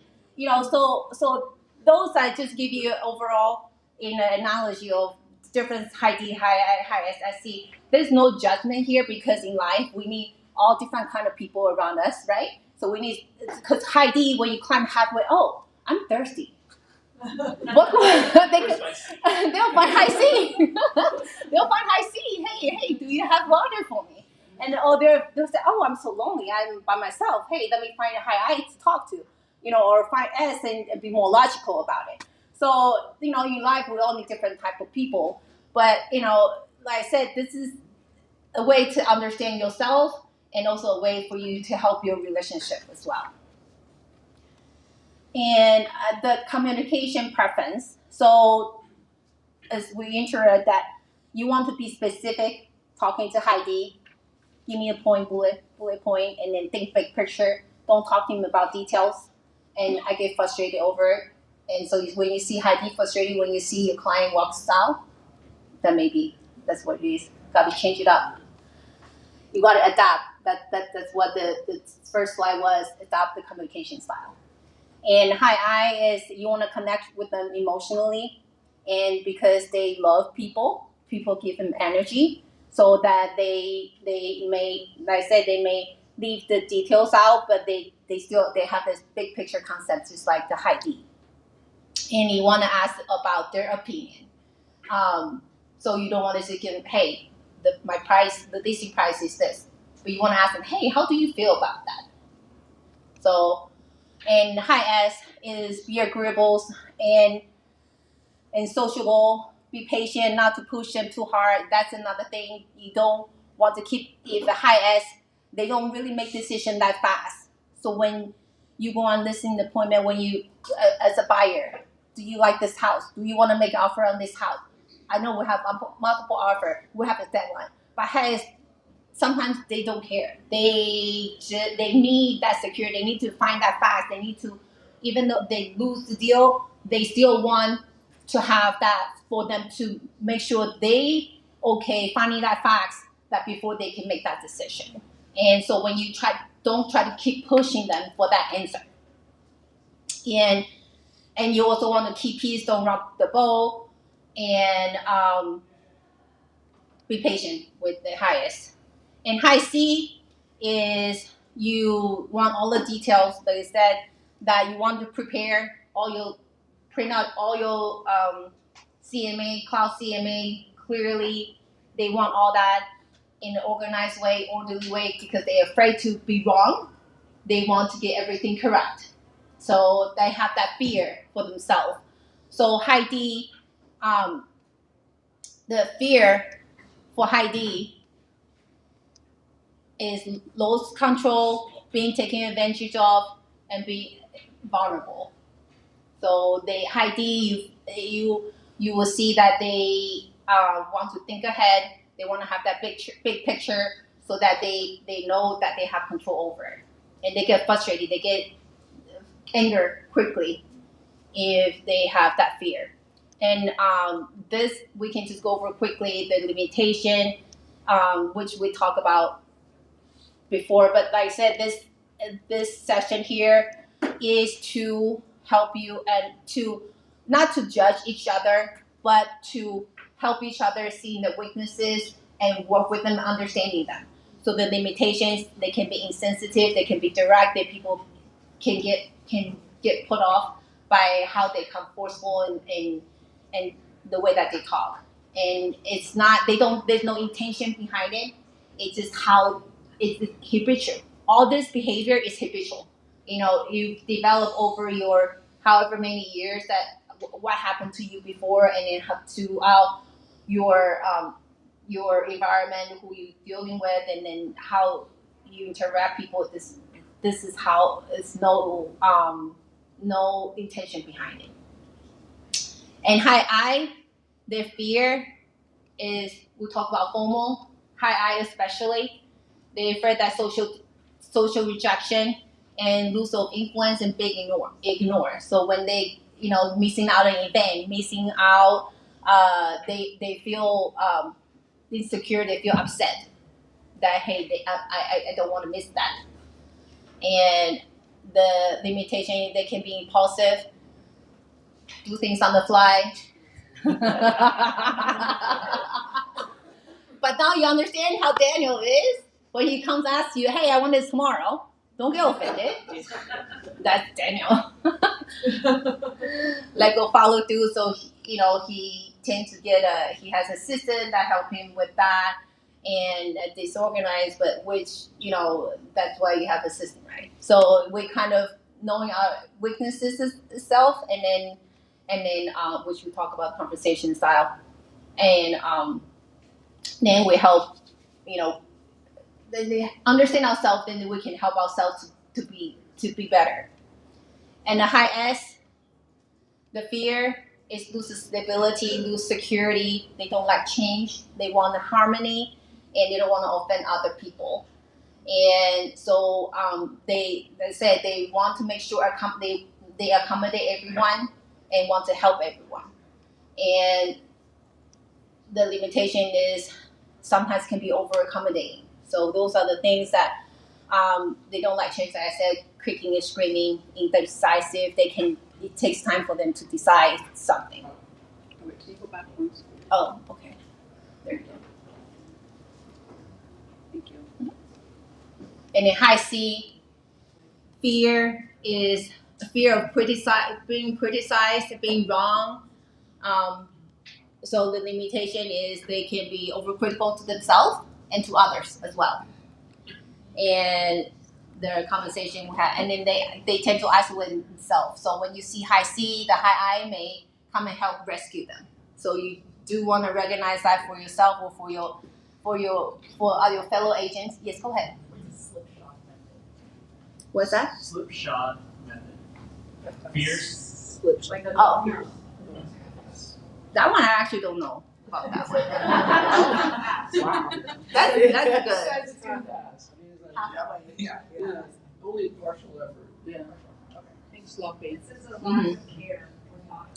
So that's why fear, because they're high C because they're so organized. They orderly and want everything to be right. So so when you're dealing with the conversation, they'll come and ask you question after question after question after questions, and then So, I mean, that's their conversation style. So you want to be prepared to, get your coffee or something before you talk to someone in the high seat. And so that's what a brief description of DISC. So for me, being a business coach, have the business coach experience is a tool for me to help my client. That's how I serve my client, to go in before, while talking to them and adjusting their their style, adjusting the conversation style and understand. And so to help the realtors win the deals too. And not just the realtors, it's really hard for them to already get the deals in. And as a mortgage broker, I use that, it's in my tool, in my wheelhouse, so that I help the realtors keep the clients, so that's something that I want to give to you, that, like I said, if you already did the assessment, that you can reach out to me, or I reach out to you also, that after the event we can do a debrief. Give me 1 hour, then I'll debrief you, because a lot of combination, because like we said, we specify high D, I, and S, but there's the combination. What does that mean? People with high D, high C, it's a conflict between their head all the time. High D want to make decision fast. High C is very slow. They want information. So there's different combination. Everyone and the different scores. So that's something that I want to be a service for you, be a value add for you guys, and reach out to me. I'll debrief for you. And then people who haven't done it, that reach out to me. Yes, 54 pages. So then after the event, I'll email to you. Whoever, after we debrief, then I'll email to you, and you can share with anyone. I won't share it. It's up to you to share. And then people who haven't done it can contact me or Daniel. We can give you the link for it. And next, I want to talk about is value. Why do I want to talk about other than the DISC? This is your behavior, what you're doing. But value means why you're doing. What motivates you in your life to do what you do, to take that action, to have that behavior. So there's 7 different values, and which is on the second page. That looks like this, different color. And I will just explain quickly what all 7 is, and then again, we're gonna have a one-on-one debrief, and I can talk to you more between. There's sometimes the value will drive what I talk about the DISC. Sometimes it could be majority how you behave, but there's some, because the value that drive you have a different type of behavior. So aesthetic are people who likes harmony, balance, beauty. So people who in your workspace, that people who have low aesthetic, you can work in a white box. You have no problem, no issue working just like the each individual box office there. You have no problem working there. But with a high aesthetic, I want to put some flower here. I want to put some picture here. I want to make this looks nice. And that's how I feel I can work in this environment. High economic people with high economic are people who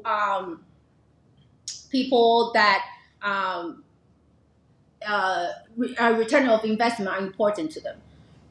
Not just money. There's money, time, and effort, that they feel that whatever they put in, they want to have a measurable result.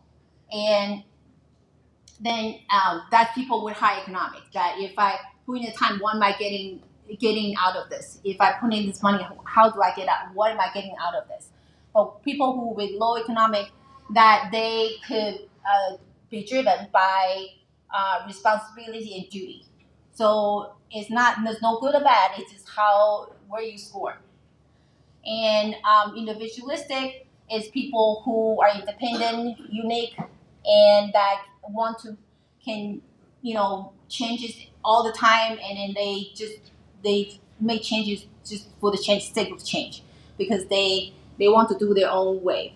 but people who have lower individualistic and that they can they just give me whatever you want me to do, I'll do it.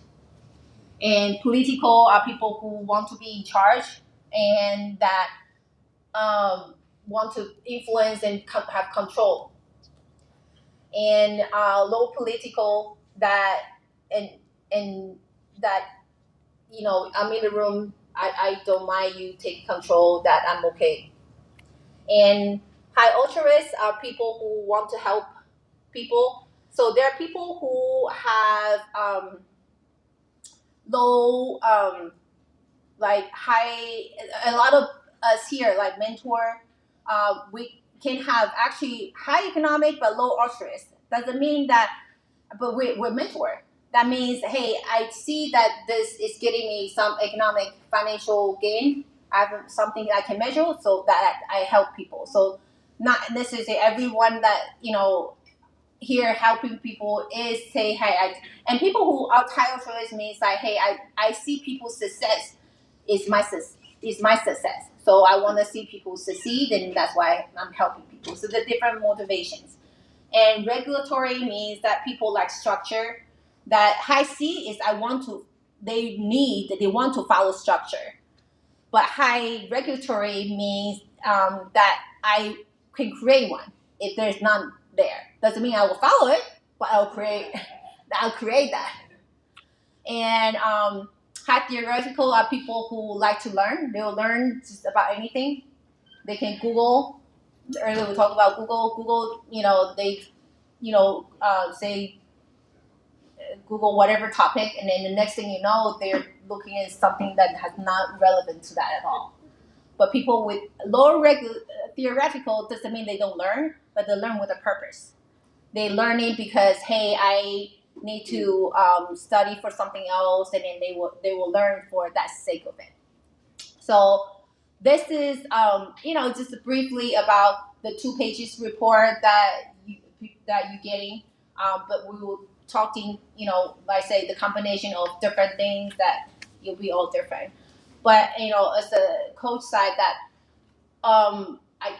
we earlier talked about how to create goals. So several speakers talking about how to create goals. What you do every day is, I also help how to establish SMART goals, specific, measurable, attainable, relevant, time bound goal. Because that's how we stay on task, get to where we want to go. And that's another, there's so many different tools that I can share with you to help you succeed. So that's my value prop for you, to give you tools to be successful in your business. Thank you.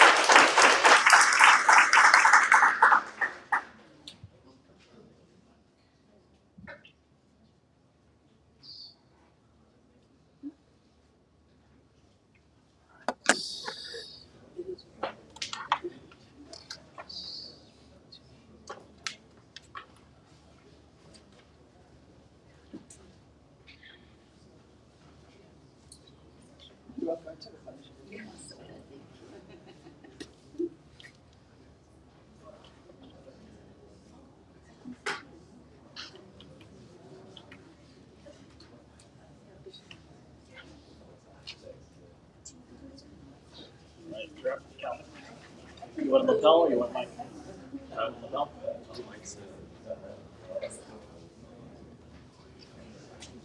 All right, we're going to have Calvin come up.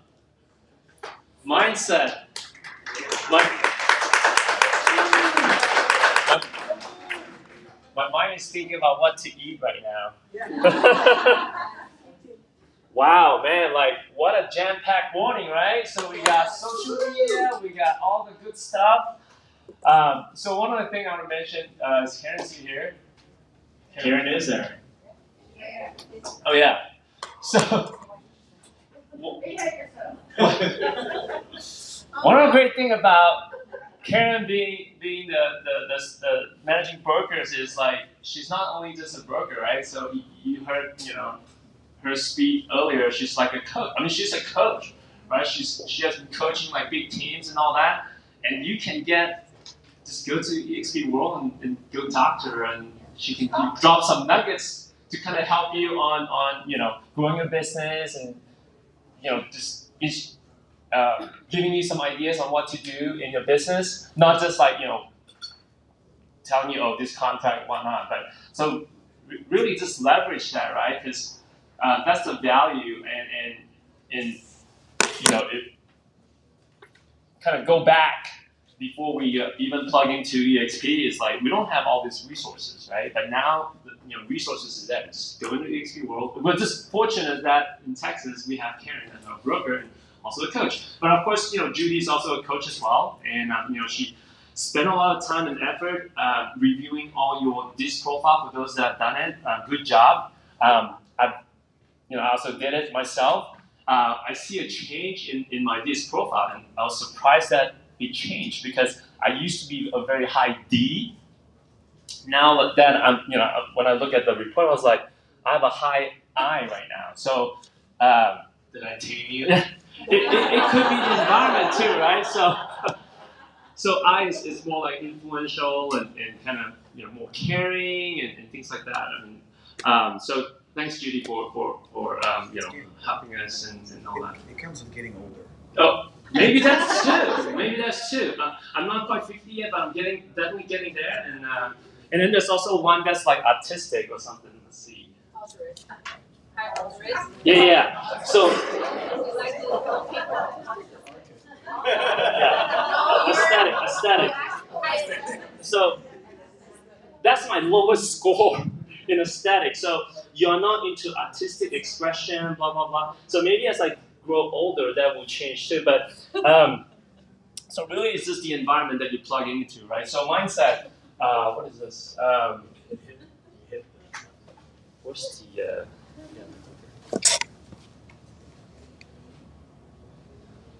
Right. Who recognized this guy? Right? I mean, I was looking at some quotes yesterday, and when I read the first sentence, immediately I thought about like me, right? So you were born to win. So think about when you were like just a little sperm, you were swimming like you outrun everybody to get it, right? So you're born to win. If you just think of that for a second, like just, I'm not a biology major, but I should have known this, but you're swimming like in thousands, you're trying to get to one direction, one goal, and you did it. That's why you're here.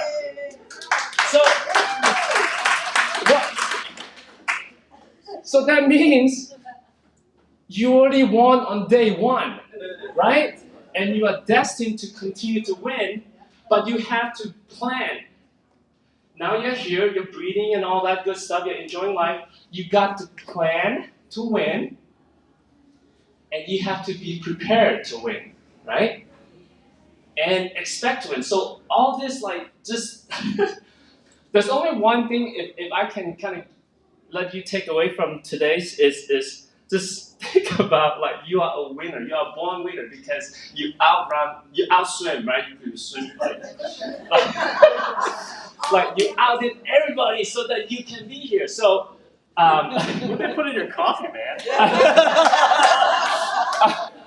Someone may put some CBD in there, or like, I don't know. I just got back from Denver, so like, maybe Daniel put something in my coffee or whatnot. But so if you think about that for a second, nothing is impossible, right? You are here for a reason, and you are here to win. As long as you plan, you prepare, and you expect to win. When you make that offer for your client, you have to show that confidence. When you give a call to that seller agent, you have to just imagine yourself, like perception. You talk about perception. It's like you have to perceive that you are winning already, because that energy will carry through your conversation, and the other side is going to feel it. The other side is going to feel like, oh man, I want to do this with this agent because he's like solid, he or she's solid. he knows what he's doing, and all that. I'm sure over the course of your career path, you may be like, oh my God, on the opposite side, the agent is like, you're banging your head to the wall, like, oh my God, it's so difficult to deal with that person. Like, did that person pass the license exam, or, right? I mean, I'm sure you guys have like dealing with another side of agents. So, but if you kind of twist it, like if you perceive yourself as in a multiple offer situation or any condition, if you perceive yourself like you are expecting to win that contract, that confidence is gonna pass through, right? I mean, whenever you're on the phone, that other side's gonna feel like you, man, I want to do this deal with you, and things like that. So, next. Okay, so Jordan. So I mean, throughout my high school, I played a lot of basketball, and Jordan's that's kind of one of my. Of course, I'm Asian, right? There's no way I can become Jordan. So the three type of people, right? Some people want it to happen. Some wish it would happen, and others make it happen. So let me repeat that again. Some people want it to happen. Some wish it would happen. Others make it happen. So which one are you? Right? Just let that sink it, right? So that's why, in this world we have leaders, we have followers, and then we have some that, doesn't even know what happened. They're just like cruising along and just wasting their life. So I want you to like really sink in and think about yourself as someone that can make things happen. Think of yourself like you do have the ability to make things happen. Now, of course, in today's world, you have to collaborate, right? Because if you want to get to the next level, because you only have 24 hours a day, and your time, your knowledge, your skill set, sometimes it's very limited. So in order to get to the next level, you have to be in an environment that the people that you interact with is going to be a positive influence to you so that you can get to the next level. So really think of yourself like you do have the ability to make things happen if you believe in yourself, right? There are no secrets to success. A lot of time, like people go to like all this like different like coaching programs, seminar, hoping that the coach will drop like some nuggets, like, okay, here's the secret, here's the elevator, here's the lift to be successful. There's really no secret to success other than preparation, hard work, then again, and learning from failure, right? So preparation, I think the secret ingredient is all comes from the hard work. You really have to work at it, right? Don't wait for opportunity, create it. So one of my friends, he is in a building supply business. So when he first started, right, so the building supply, so he's like thinking about, hey, I need to get into supplying to the top builders in the country, Toll Brothers, and what other builders out there? David Weekley and all that, right? So he set a goal to try to get into that, So how did he do it? I mean, eventually he succeeded, right? So he doesn't wait for opportunity. How did he create the opportunity? So he started researching like the director that handles all the buying decision. So he will analyze and find out where does he go, like hang out, or he will create that opportunity, and he will, because of course now with the security and all that, it's harder now. Like he would go to that office building where he office at and try to create that opportunity so he can bump into that person. Do you know how hard that is? Because you don't know his schedule, right? It's all by a lot of preparation. But he's creating that opportunity so that he can be in front of that person and talk to that person, right? The buyer. So that has been, kind of instilled in me a lot of times. So as I reflect on my business, if I want something, if I want to do business with the Fortune 500 companies, I have to create that opportunity to be in front of that person. And obviously right now with technology, sometimes it's easier a little bit because you got LinkedIn and all that, you can connect them. But of course, you have to make that effort to create that opportunity. So you guys kind of get what I'm trying to say, right? So it's not like being lucky or whatnot. It's really carefully plan it out, the course of action, carefully put in the effort to create that opportunity. So I think I'm missing some of the slide, but it's okay. Think about the sperm. but with that, I cut you off. Maybe that's why it's like time's up, but the thing is what stops you from getting to the next level is just your mindset. If you think about hey, I cannot do it, I don't have this, I don't have connections, I don't have money, I don't have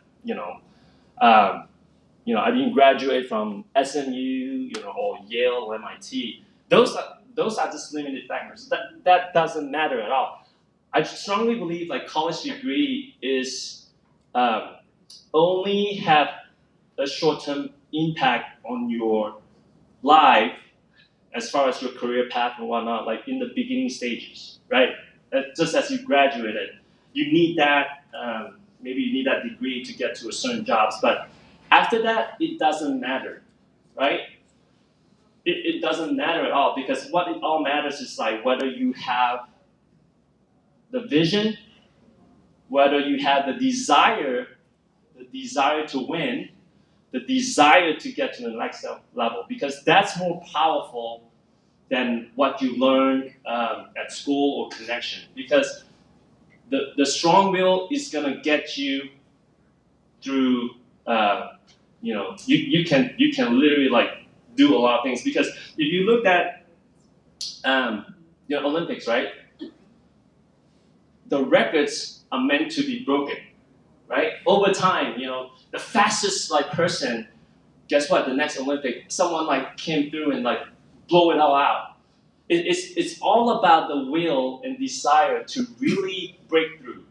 So if you are making $500,000 this year or $1 million this year, what's stopping you from getting to the next level, right? But of course, Bettina, she's or Ian, right? They basically they try to not schedule so that they can the freedom and all that, so they don't really have to make that much. But the thing is,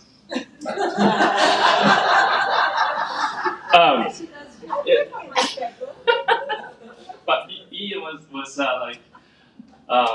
but so really it's all about your mindset. If you set a goal and really focus and really put in the effort, you get there. All right, that's all I have.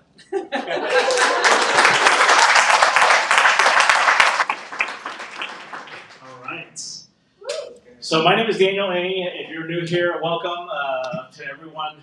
My focus is growth. I told my business partner Calvin that this year my focus was to try to get organized. I'm a high D and a high I. I'm not very organized, but I have a team to help, Judy and all the partners here to help get this organized together, because this is our network. So really what I want to focus on is, what does growth mean? Growth in your business, growth in your personal development. I was fortunate enough to go through the success coaching that EXP has. We purchased Success Success Enterprise.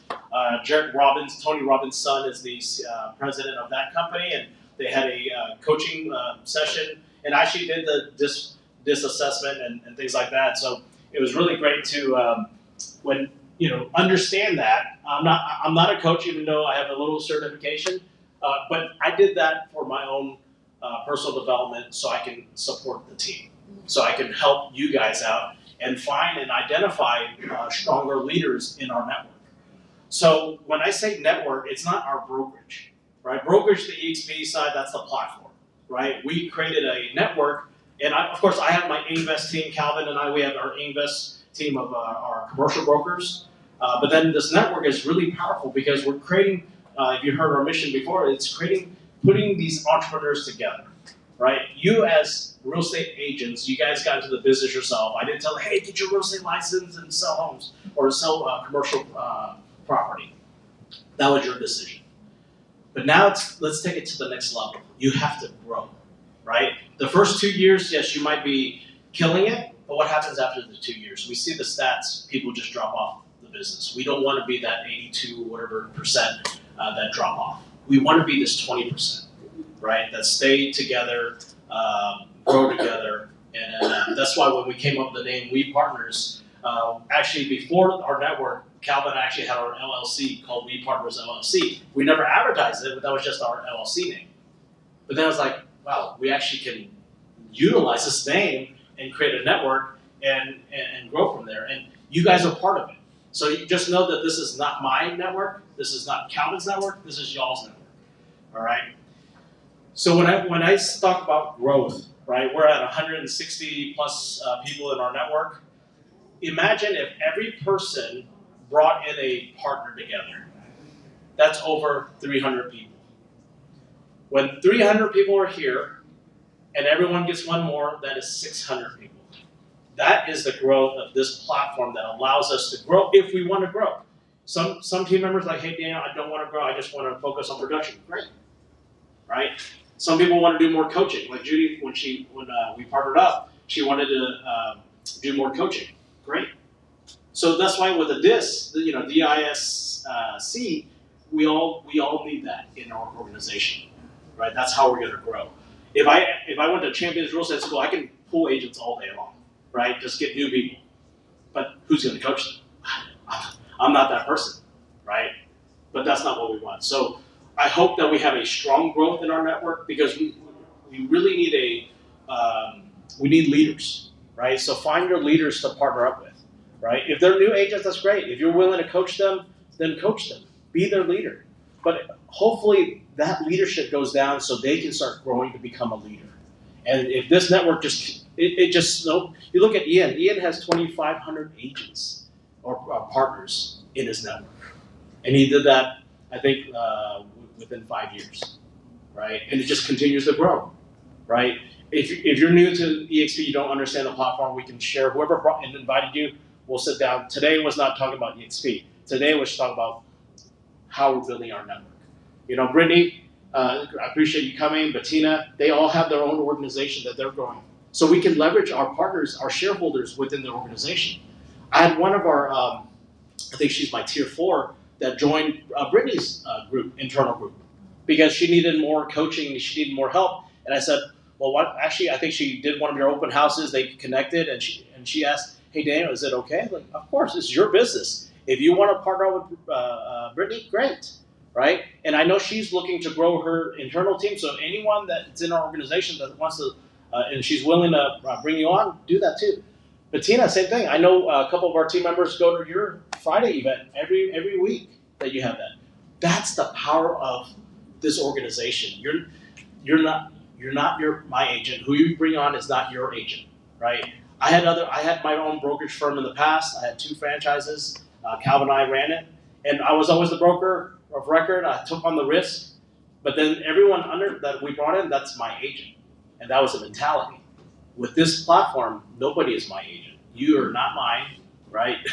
And we are partners. So we're all on the same level. We all have the opportunity for growth. So hopefully that in your real estate business, don't get discouraged with the, all the news, the interest rates. Did it go up yesterday? I think they're going to announce it today. Okay.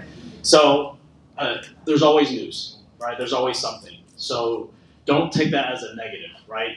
We're going to have obstacles, right? But we got to get through it, but get through it together, right? And Debbie's from Austin. She's one of our Icon team members as well. She flew in yesterday, and just she's being a leader, right? She's growing her team in Austin, and with this platform, we have people in Miami that are coming on board. Lucia connected me with a lady there. I think she's on Zoom. Say hi from Miami. We have another gentleman that you connected from San Diego this week, just through LinkedIn, and he wanted to grow, but he had an obstacle, and we found a solution. So from there, just talk to people, right? You're talking to clients, you're dealing with real estate agents all the time, even mortgage lenders. Why do we have people that are on the lending side that are, have their real estate license, they partner up in this network because there's value, right? As you're growing together, there's value. We have people in the title business, we have attorneys, we have syndicators. I think we have a couple real estate syndicators back there that are just investors, right? They have their real estate license, they come in here because one of the things that Calvin and I were looking at, like, we need more investors for our projects. Well, imagine when we have 1,000 partners and everybody wants to invest, right? Well, we have 1,000 people we can connect to, and of course they have their investors. That's powerful, and that's why we want to grow. I don't look at revenue share or the growth as a economic or a money thing, because I look at people as people, right? Elizabeth Riley is one of my leader partners, and she says, and she has, I don't know, Elizabeth has what, 12, 14,000 people. People join people, right? And I hope that when you understand what our network means, it's people join people, and that's what it is. It's not about the revenue share. It's not about the stocks. Those are all great. Those are all value props. But if being authentic, right? You have to be authentic if you're going to grow your organization. So hopefully, by having these leadership retreats, this helps you guys out. I was talking to Calvin and Judy, and I texted them the other day, and I was like, man, I hope our team feels like they see value in us putting this together, because it's a lot of work, right? I had anxiety this week and just like, is anyone coming? Just because it's a free event, and just, what if they don't show up, right? Because usually maybe 50% don't show up, right? Because when I had my own brokerage, getting the agents to come was like pulling teeth. But you guys showed up. Right? You guys are leveling up by engaging and learning because you guys want something. And I hope that this is helping. And, this room won't fill us up. We probably need a bigger venue next time. You look at Brent Gove. He does big, massive events. He has thousands of people for his events. There's going to be a Build conference in San Antonio in July. That's another leader in the organization. He has 19,000 people in his organization. Yeah. 19,000. And he, past 2 years, he had Tony Robbins speak at his event. I think he spent like 1.5 million, but he's just a regular guy, right? He's just like you and me, but he has a vision, he has a determination, he found good partners to partner up with, and the same thing, we can do the same thing. And that's why when I set our vision to have 10,000 plus, I know we can do it. It's just a matter of time and how much work we want to put together to do it. It's not from me. It's from you guys. So hopefully, you guys add growth as your business plan. Rob Flick is also one of our leader partners. He has 20,000 people, right? And when just hearing him, and he's just a short little dude. I mean, he's a nice guy, but he just talks to people all the time. He's just friendly, but he found his leaders. So I'm learning from them, so I can teach you guys, so you guys can continue that on by finding your leaders, right? We have a lot of leaders here. So imagine you have 10 strong leaders, 10 people get 10 people each. That's 110 people right there. And that's a strong group. You don't have to go thousands if that's not your goal. But finding 10 strong leaders, I think that should be everyone's goal. Finding good partners to work with. It doesn't have to be in this market. We can go all 50 states. We're currently in 24 countries. We're the largest independent brokerage in the world with almost 90,000 people.